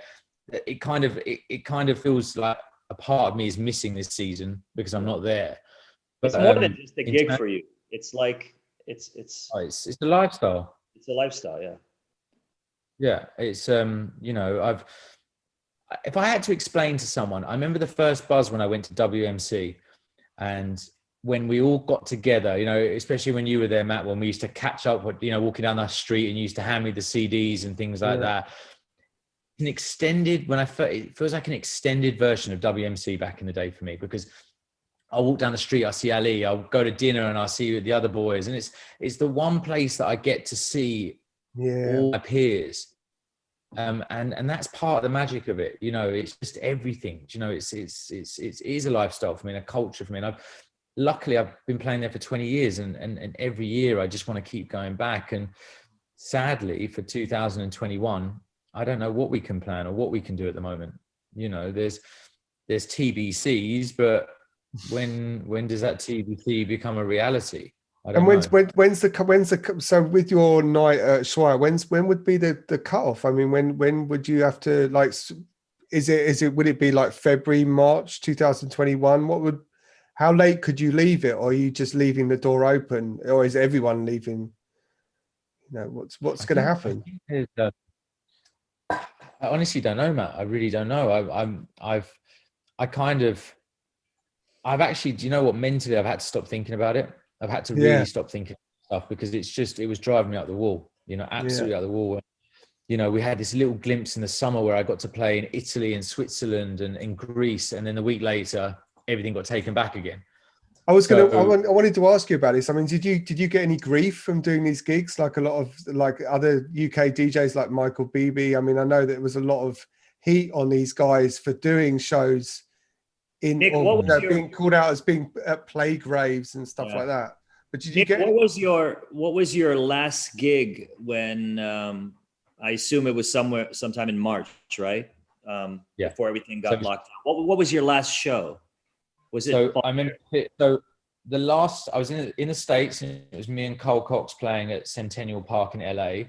I got on the plane and I got a phone call saying, right, Abu Dhabi's been cancelled for Ultra, and Miami Music Conference has been cancelled, but you can go to Sofia in Bulgaria to do El Ro.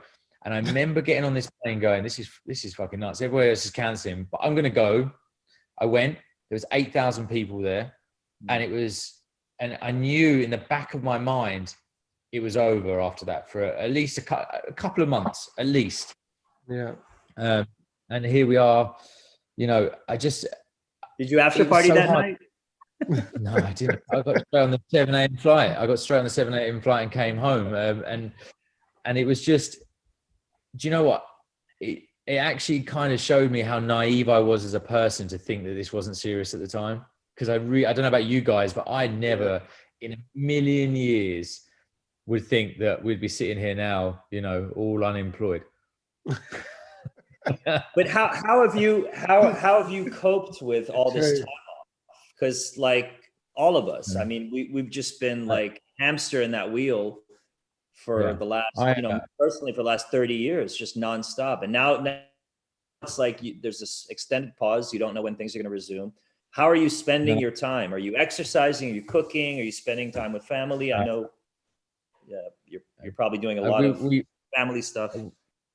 We were living in lockdown in Notting Hill, and Sophia was 4 months pregnant at the time, or 5 months pregnant, and we were bang in the middle of like the center, you know, like it was like chaos around us. So she kind of looked at me and went, "Look, Nick, we need to get out of London." So we packed the house up in 12 hours, the whole house, and moved to the countryside. And we moved to my parents' house for 6 weeks.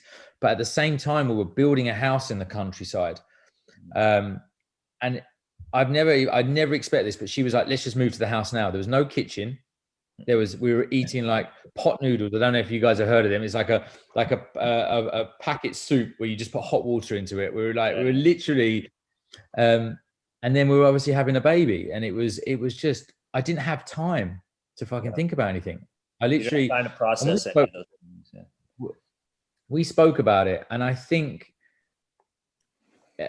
you know, when we delve into it, I don't think we'd ever experienced something before, because I know that I'm a super hardworking person like you are, and well, you guys, and I know that the minute it was kind of like someone took the ball away and ran off with the ball, and I was like, what do I do? So I kind of said, right, get back in the studio, start making music, start, you know, just get back in and just try and keep some sort of routine to keep sane. And that's what I've done. I've been literally working the studio probably from about April onwards, and just, you know, trying to keep some routine, because eventually it will come back. But I don't want to lose the love I have for it, because if you're not listening to promos, you're not making music, you may as well just go and get another job, you know, because you need to still have that mindset of what you're doing.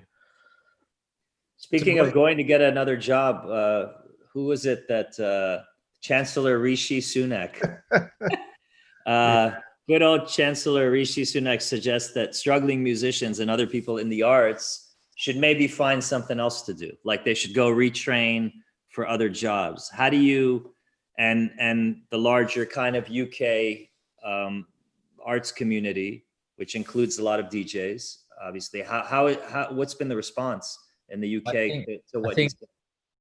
I think Tim Burgess, I think from his Spiral Carpets or the Charlatans, put a comment out today, which is amazing. It's like in 2008, when the bankers lost £1 trillion or dollars, did they ask them to go and retrain? Yeah, I saw that. I'm like, no, it's not. It's not going to happen, mate. It's not.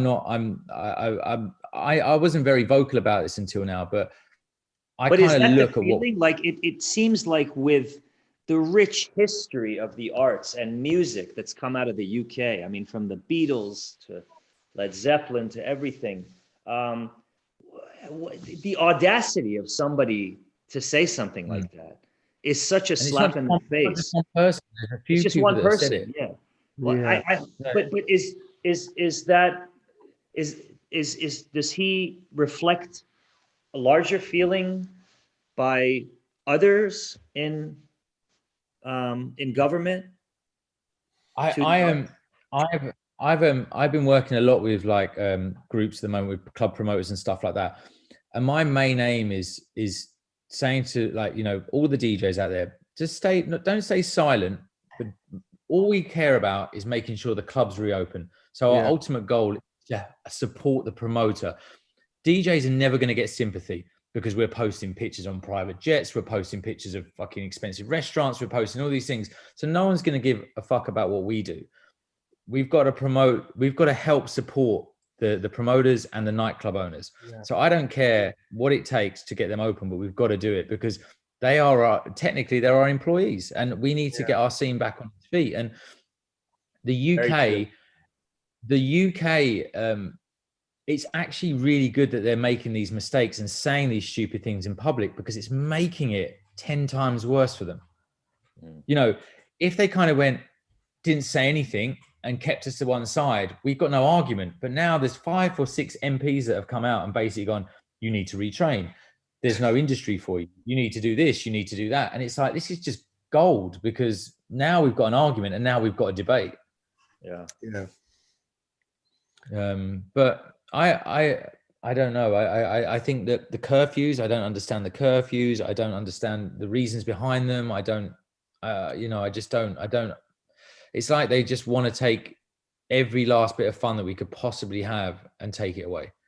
I mean, there's so much that doesn't make sense. I was in Sardinia last week, and now in Italy, they mandated you have to wear face masks everywhere outdoors.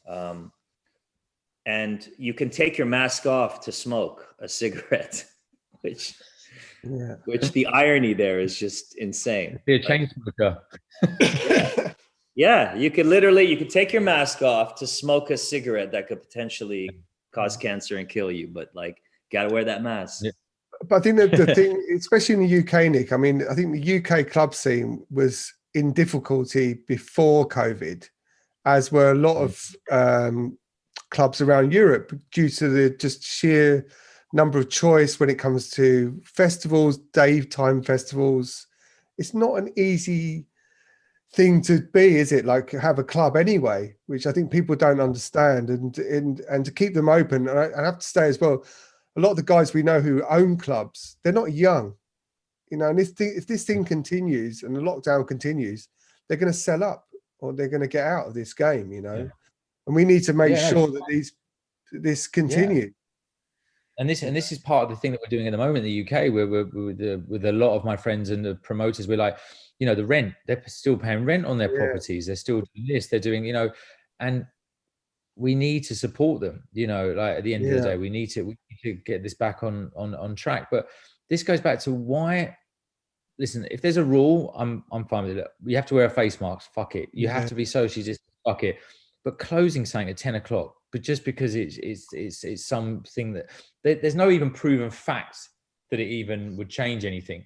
But at least have a dialogue. We've got no dialogue. There's no dialogue with the government. They're not saying, like in Zurich, it was 100 people, then 200 people, then 300 people. There's actually open dialogue. But in the UK, there's absolutely nothing.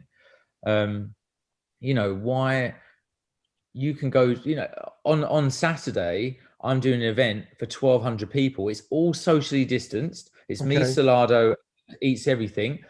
You know, why can't we do that past 10 o'clock and open the clubs back up? Because no one wants to go to a dark nightclub until 10. I'll go at 1 o'clock in the afternoon until 10 o'clock at night. You know, it's sending out the wrong message. But I'm allowed to do. Can you explain? I mean, can you give us a picture of how you're doing this? I mean, are people separated? And it's in the daytime, right? How does it work? Yeah. So it's basically, we did the first one with Hot Since 82, and it's pods of 6. Yeah. You're all in your pod. You walk to your pods, and it's all table service. Yeah. The pods are the right distance apart, and this one's actually going to be better because we've got the biggest tent in the UK, and it's all undercover. Oh, and wow. now, because of winter coming, it gets dark at like 5-6 o'clock. Yeah. So by 5-6 o'clock, you're going to have all the lights going off. You're going to see the crowd. They're not obviously going to be as close together, but you're going to get some sort of feeling of normality. Yeah. And I really just want to make a statement when we do it. And we have council guys there. We have the police there. They were dancing. You know, they were really. There are certain people that want to see us back in action, but there's a lot of like, you know, naivety with people saying them comments like, you know, go train, go do this. It's never going to come back. It's like, we can do it the right way, you know, and then if we do it the right way for a couple of months, then we can move to the next step of doing it. And then we can move to, you know, I know reality wise, it's going to take a good 6 months to 12 months to get it right. But if we're not starting now, or we're not even having the conversation, then it's insane. I think the other thing as well is I think people have to realize that it's taken so many years of people doing what we've done over like 50, 60, 70 years to be able to make people be able to have the chance to dance, drink, enjoy themselves, have all these laws. And if you take them away, it's going to take years to rebuild it. It's the same. This is what Leon, my label manager, said about the record industry. He said, if people stop putting out records now, it will kill the industry, because it will take years for them to get it back to where it is now. We have to continue, even if it's hard, you know? No, and you also forget, I went out with, you know, my friend Rod from Burberry. It's like, you forget how important nightlife is. Like the fashion industry is like, what the fuck are we going to do next? Because no one's going out. No one's wearing new clothes. No one's doing it. You know, it's not just the amount of scenes that this is having a massive effect on. It's just insane. And, you know, like anywhere from a food stand outside a nightclub to the taxi workers to things, it's a bigger picture than just DJ. Yeah, the potato farmers. Yeah. No, chips. Yeah. Yeah. I think the clubs we go to, no one normally eats after. So when was the last gig you did, Nick? Where was the last show you did? Bulgaria, Sofia. Okay. Actually, no. That was the last main show that I did. Actually, I got in a lot of trouble with one of the shows that I did. I do a charity party every year, and we donate the money to local kids charities and things like that. And over the years, I've had Carl play for me. I've had Pete Tong, and it's all classics. Yeah. And we do it for 500 people. This year we did tables. So you come and buy a table, and then you buy another table, and there's a DJ booth in the middle. There was a Z-list celebrity there from Love Island, a TV show, Ali, from the UK, who has like about 3 million followers. And it got out of hand a little bit. For like the last 20 minutes, people were standing up and dancing and stuff like that. And it was just all over the news. It was on like the Sun, the News of the World, the Daily Mail and things like that. But that was the kind of last taste I've had of like normality, you know, in terms of a gig. But and have you got bookings coming up? Have you got things outside of the UK that you can? Probably the same as you guys, that we've had offers come in today for like Colombia tours in January and Mexico tours in January. But again, it's TBC, isn't it, Matt? You know, you don't know if you can even leave the country to get there. You know, it's. You know what's funny is you guys have this feeling where you feel like your own industry peers and colleagues, whatever, are trying to undermine your efforts at trying to do something, anything, if you can, legally speaking. Yeah. It seems like the industry is like in the midst of this kind of civil war. Yeah. And I feel like I'm under the microscope, you know, by my peers. Yeah. Like it's I mean, you know, enough that we have to worry about local officials and people like that who are looking at nightlife in general and what we do and what we represent. But then you have like your industry people calling one another out, which is so weird that this pandemic has exposed those rifts within our industry. I feel like it hasn't been that bad lately, though. I don't know, or is it just me? I mean, you do like, dude. If I do a gig this weekend and I post some videos on social media, but it seemed like a month or two ago, it was like people going up crazy about DJs playing, but now I feel like it's been more quiet. I mean, it's like that with everything, right? Maybe like everything is a big issue until somebody has something new to chase, like a fly on fucking Pence's head. Maybe those DJs that were complaining or calling people out are starting to play gigs now too. So maybe that's why they're quiet. Yeah. Let's kind of be honest about it. It was way more fun before social media. It was way more fun. It was way more fun. And it was just, there was not these catty comments and you shouldn't be doing that. You can't talk about that. You can't mourn someone. You can't, you just can't, you can't say anything anymore. You may as well just stay quiet and be a wooden sort of cardboard cutout. And it's annoying because, Hey Nick, shut up and play the music, okay? Just shut up and play. It's like, yes. Shut up and DJ.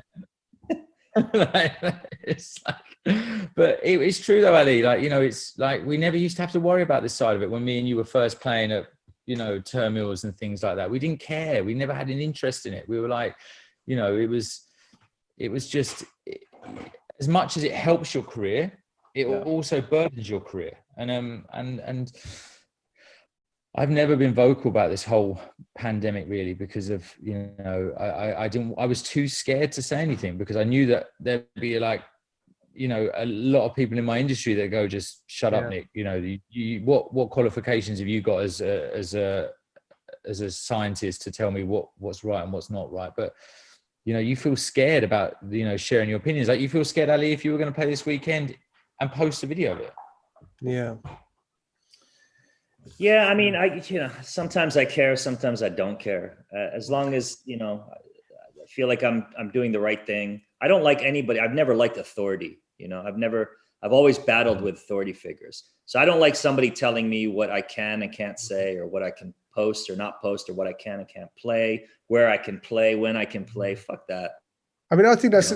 I mean, you're right, Ali. I mean, I think this is what got me into music in the first place. Was like the punk attitude of the sort of fuck you.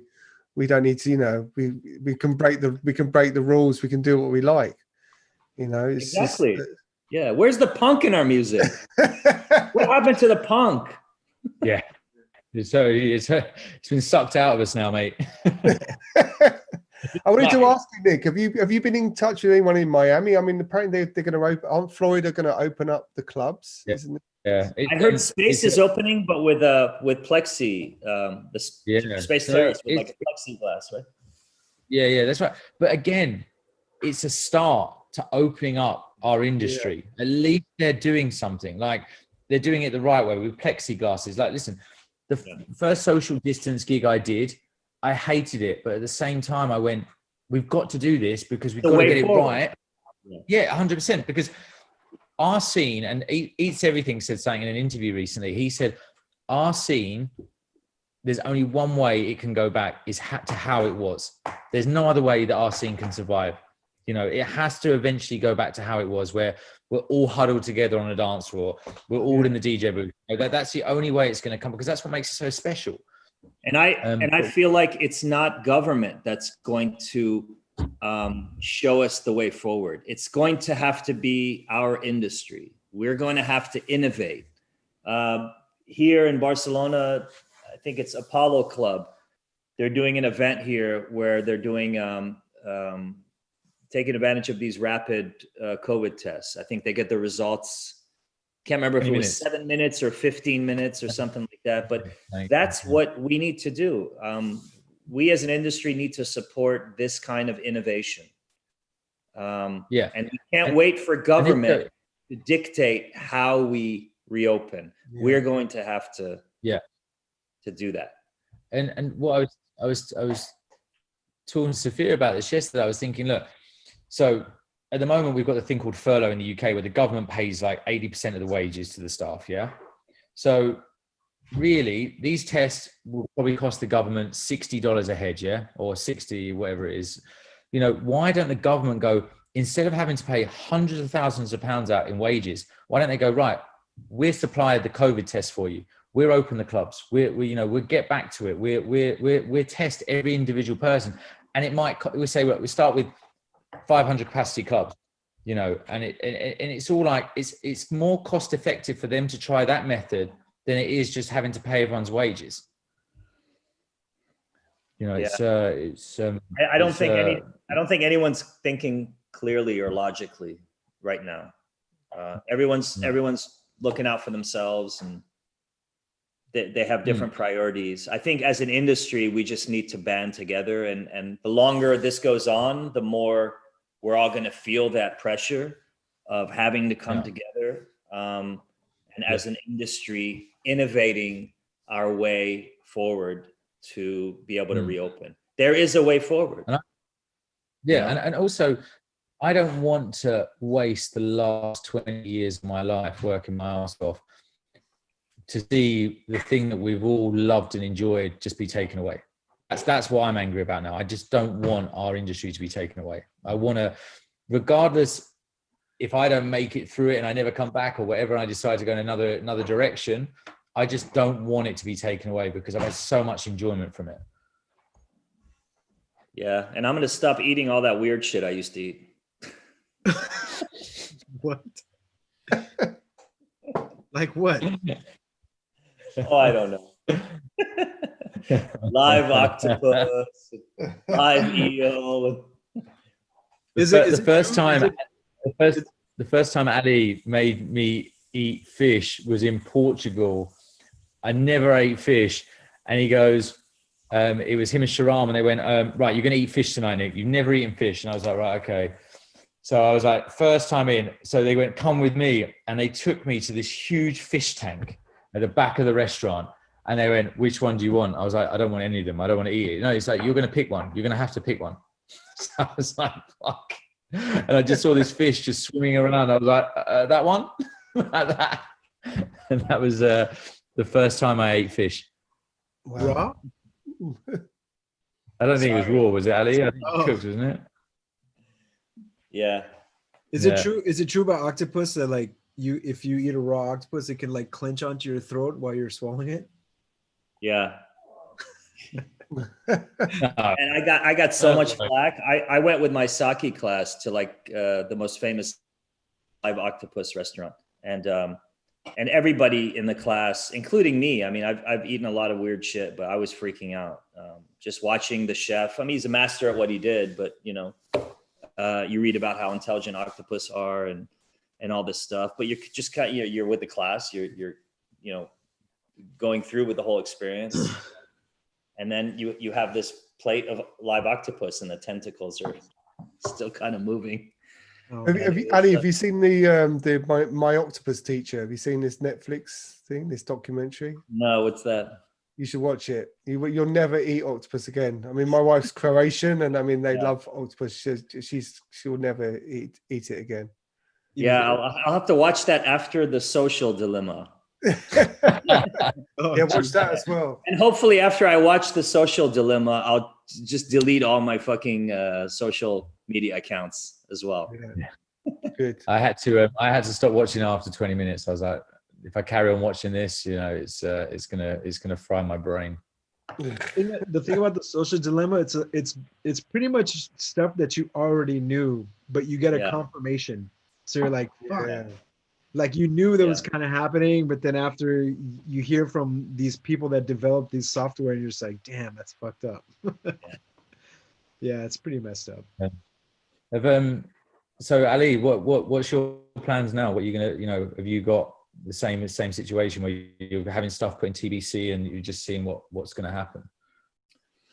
I played a gig in Switzerland, Caprices. I talked about it on the show, which it was just such an amazing feeling. And I was so nervous playing again after so much time had passed. You think you are going to have trouble tapping into that thing that you do, your mojo. I didn't know if I was going to have my mojo because it was so much time since my last gig. But it all came roaring back, and I had an amazing time playing for an audience. And now I have some things peppered in, but not so much. I may be doing a gig in Bucharest on the 17th. Obviously legal. I think it's an outdoor thing. Nobody can dance. Everybody has to be seated at tables. But whatever I can do to move things forward, I'm willing to do. Yeah. Yeah. Whatever promoter comes to me and says, look, we need to do this for our scene, I'm there. No questions asked. Other than, is it legal? Is it safe? So I'm sort of trying to work as much as I can with promoters and trying to see who's innovating. And that's going to be, and I know our industry is capable of that. At a certain point, we're all going to get, and you're starting to see it, we're all getting fed up with the way things are, with the lack of respect that we're getting from government and lack of support, and realizing that we have to, take the initiative to move things forward. And you're going to start to see that. I think you're going to, the fall, winter, everyone's talking about how it's going to be really depressing or whatever. I think you're going to start to see true innovation, because nobody wants to go through what we all did this year over the summer next year. So I think everyone's preoccupied with, okay, government's not helping. They don't care about us. Let's figure out a way to legally move our industry forward. And that's I'm quite hopeful of that.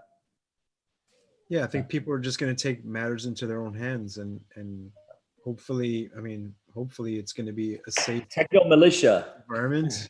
Yeah, that's, I follow a lot of UK DJs on Twitter, and they're obviously very angry with the comments made about, hey, how about just learning something different, like change your career.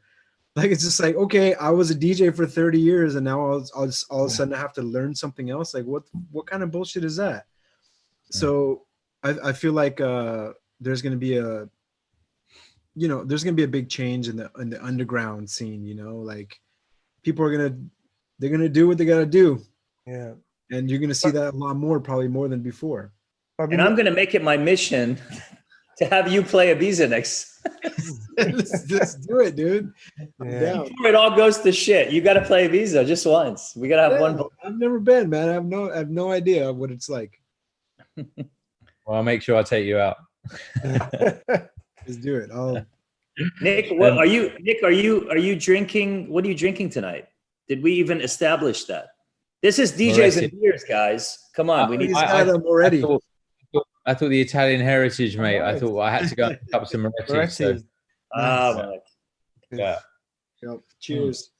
Cheers, Nick. Yeah, cheers, guys. It was it's actually, for me, I was saying to Sophia before I got on it, it's actually nice because I kind of now feel that I've been doing a few of these online things, but disconnected. But it's nice speaking to a group of friends and peers from around the world. It kind of makes me feel again that we've got that purpose again. Do you know what I mean? It's a strange feeling. It's really nice, really nice. Nick, and it's kind of like, Nick, how much do you enjoy live streams? I was going to go to this. I was about to say this to you. Yeah. So it was fun when I was How fun is it? Like, you never want to really play in front of an audience again. Once you've live streamed a few times, it's like that's where it's at, right? So my goal was that if I did a live stream, I wasn't going to play music that I normally play in clubs. So I just went down the route of Sunday afternoon playing disco, classics, funk and soul from my parents' kitchen. I've got the kids dancing in the background. I've got this. I was happy.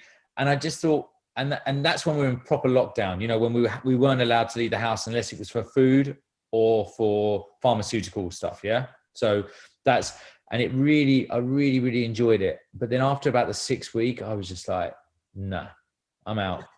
I'm done. I'm like, this is like, I've got the kids like chasing in the distance. They're fighting. I've got like, you know, it was too hectic. But the first few weeks were interesting and fun. But if I hear someone tell me that our industry is going down the VR route or it's going down the live stream route, I'm like, I just don't want to know. I'm like, it's and also it's so wooden as well. You know, like you're playing records and you're looking at yourself because you can see yourself on the screen and you just sort of stand there going, like that. But there's no one there. It's like you're trying to like. It's like you playing a boiler room event that nobody turns up at. Yeah. You know, it's like. And now the big thing is having fancy locations, isn't it? Now it's like on a mountain. Drones. You need to have a drone now. Mate. You're gonna have to start going on tour with a drone soon. But I saw a video the other day which was really funny. Someone doing a live stream, but they muted the music. It was like, and all you just saw was some guy just dancing. It was like, it was. That's what we need. We need people to start. We need people to start getting creative with live streaming, like maybe like live streaming from an ayahuasca ceremony or something like that. Or Chris's idea of the 24-hour DJs and Beers episode. Yeah. That could imagine in his basement. Like, imagine we're up for 24 hours and we just have different, you know, other DJs popping in. Yeah. I'd hate to be the last person that you interview. You'd be like, Well, it wouldn't be like an interview. Like I think you can have a maximum of 100 people in a Zoom chat. So we could just have whoever wants to pop in. We'd just like have Justin let them in. Yeah. And whoever wants to stay in can stay in. And when they want to log off, they can log off. And if they pass out for a few hours and wake up again and have a few shots and want to come back in, then it'll be like the Truman Show. We're just like, you just living the day in someone's life. Just the camera's on the whole time. Walk around in boxers and we got to find it. I think there'll be a lot more censored bleeps by the end of it, though. So, Nick, you mentioned that you still feel the need, as I do, to listen to new promos. We are still getting promos after all. I'm, shopping for music online.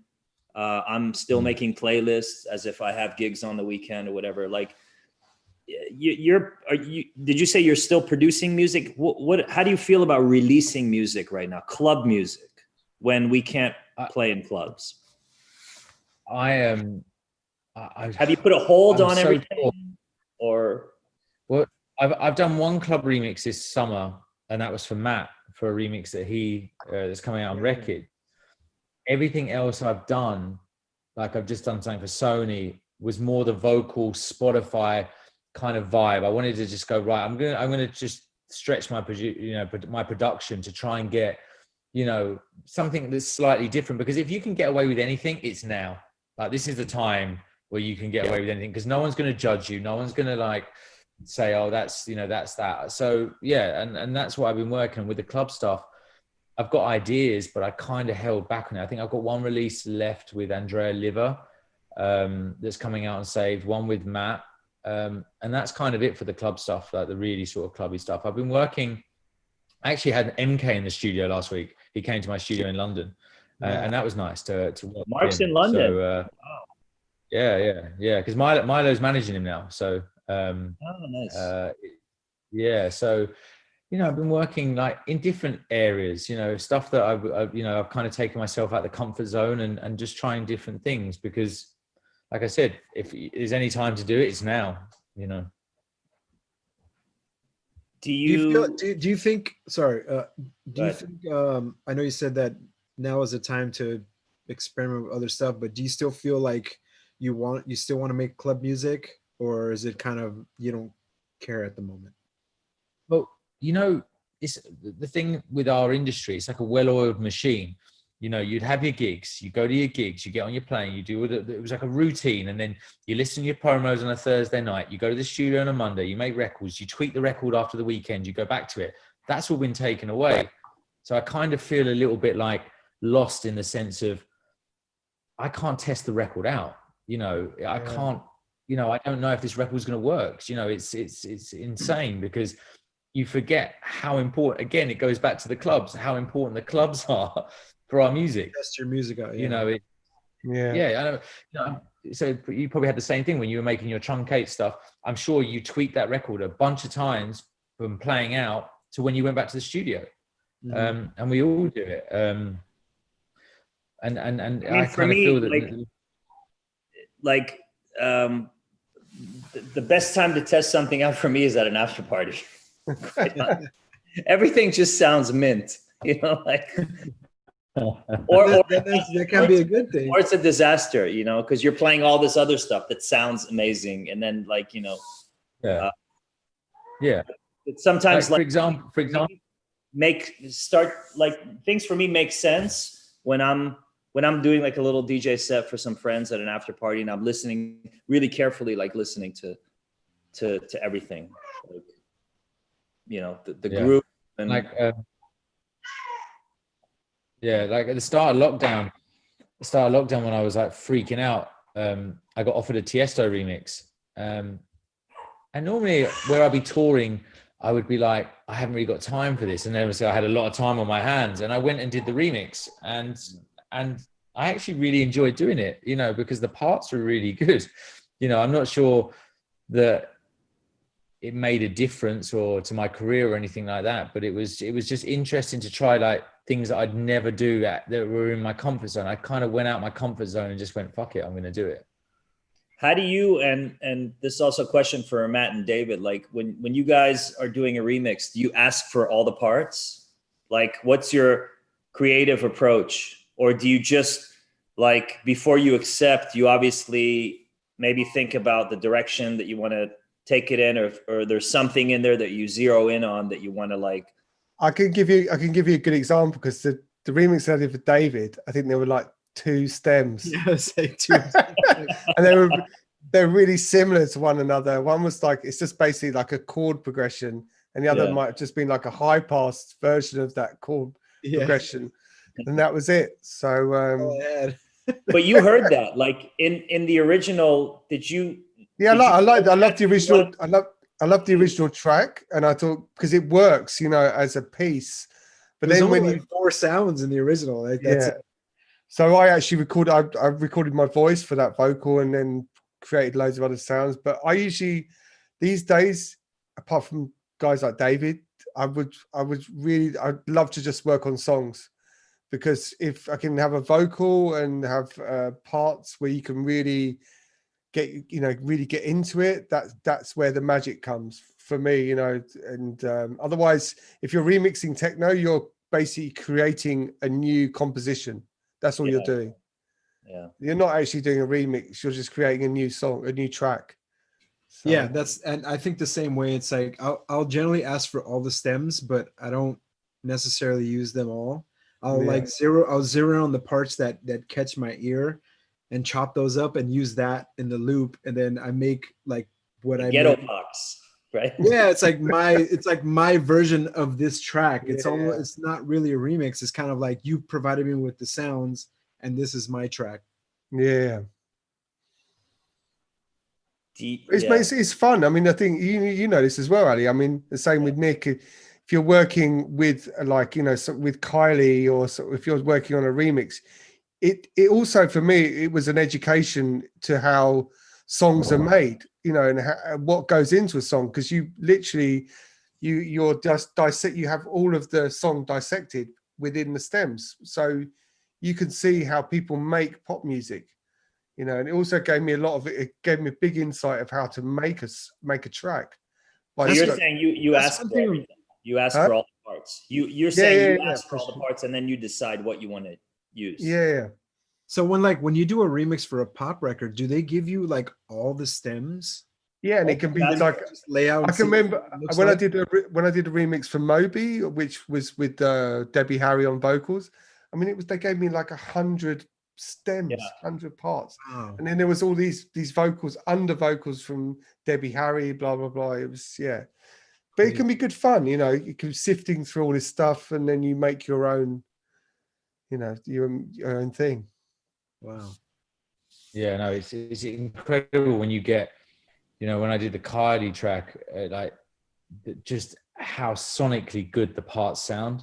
They sound incredible. You know, like you it's a different world, the pop production stuff, to our world. I think, you know, the amount of times that I've worked around a lot of guys recently that are in the pop world, and they will get their record mixed like 10 to 20 times with different people to get something right. It's insane the detail that goes into these records. Yeah. And when you get the parts, you're like, wow, you know, you kind of enjoy it, because you're like, wow, you know, you've been given this thing. And in the old days when I was given parts, I'd go, right, mute, and there'd be like one riff, and then you'd be like, and then they'd be like, there's not enough of the vocal, and then you're like, unmute, and then you give it back to me, it's like, there's not enough of that, unmute, and then you just go back and back and back. Now what I do now is I just go, right, these parts are so good, I've got to try and use as much of them as possible with my own spin on it. Yeah. And that goes back to the James Vincent record that I've just done. I used all his parts pretty much, and I just and his vocal was so beautiful, where 10 years ago the vocal probably wouldn't have been in the records. Do you know what I mean? It's like it's a different approach, I think, over the years that I've had to making music, and especially remixes.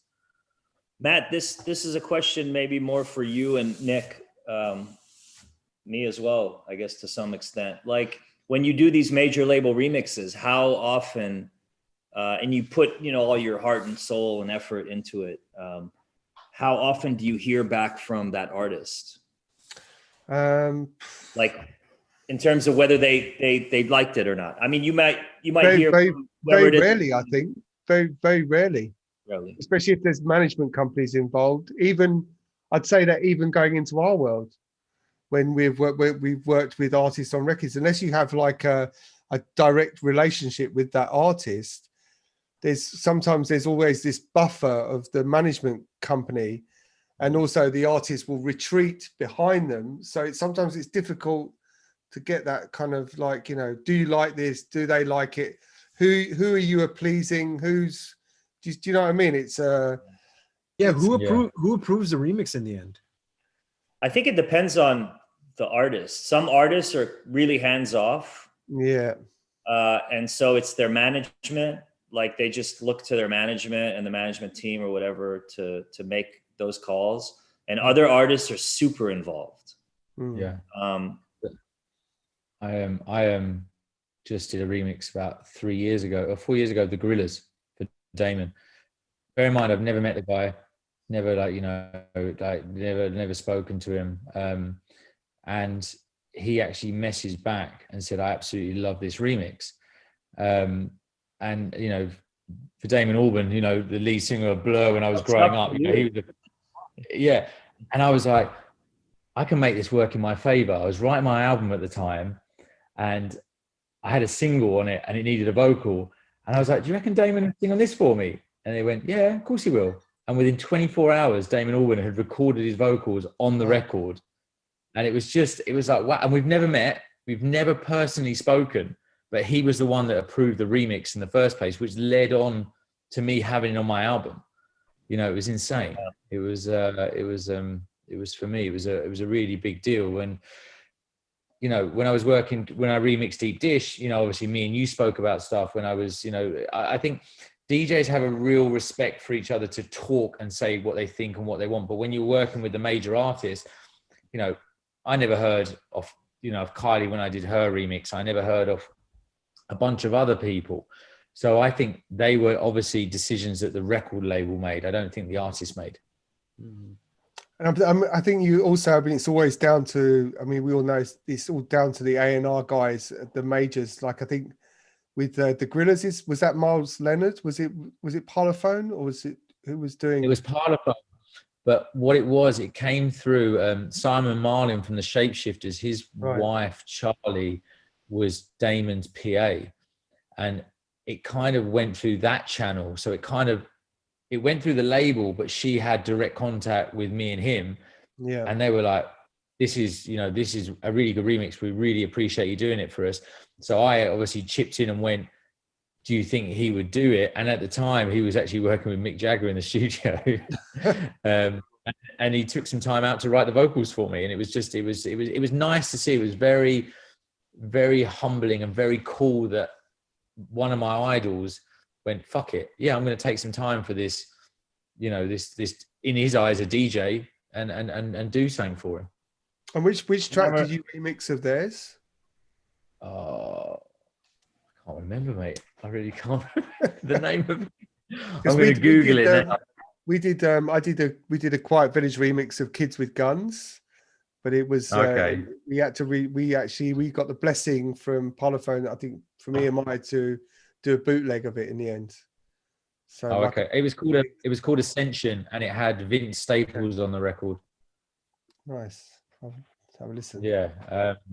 And it's kind of the same thing, when I remixed Jamie XX, I remixed it, and I think I handed the mix in late, and they couldn't release it because how the major labels work. They kind of like got the timings right, and they turned around and said, "Oh, you can have it for Saved, your label." So technically, I've had Jamie XX on Saved. That's amazing. I've also had Calvin Harris on Saved because we missed the remix schedule date. So Calvin said, we'll just release it on Saved. So there's been some funny stories with remixes where I've been so late with delivering them that they've gone, you've got quite a cool label.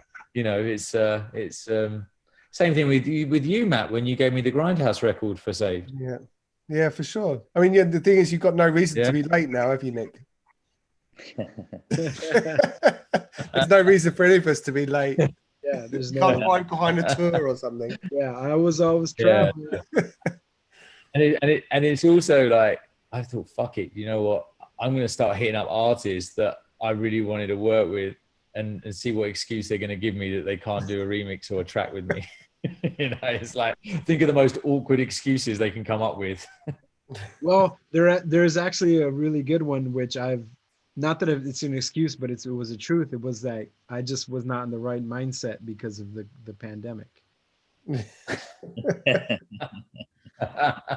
get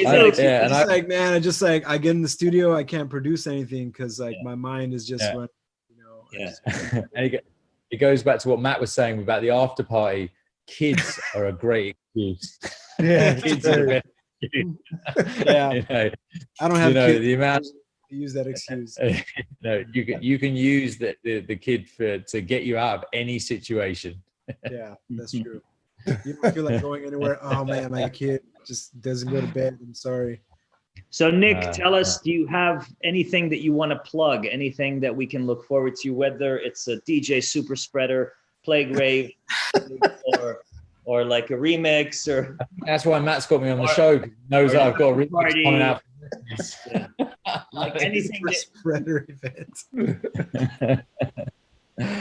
No, literally I've got the remix for Matt that I did of his record, which I love remixing. And cool.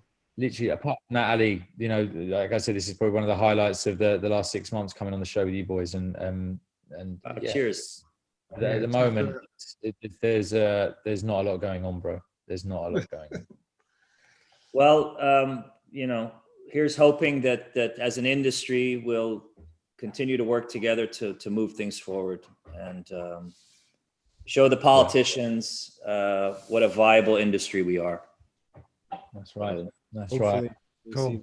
Cheers. Thanks a lot for coming on the show, Nick. Thanks, guys. Yeah, thanks, Nick. Good to see you all. All right. I drank more than half a bottle of sake. Wow. And hopefully next week we'll be joined by Liz Miller. So I'm gonna Oh, fantastic! Yeah. So we'll after party at my place now. All right, guys. It's been everyone. a pleasure. Thank you for having me. Hope to see you, Nick. Thanks Take for it easy, on, man. Yeah. Oh. Ciao, ciao, everybody. Bye. Bye bye.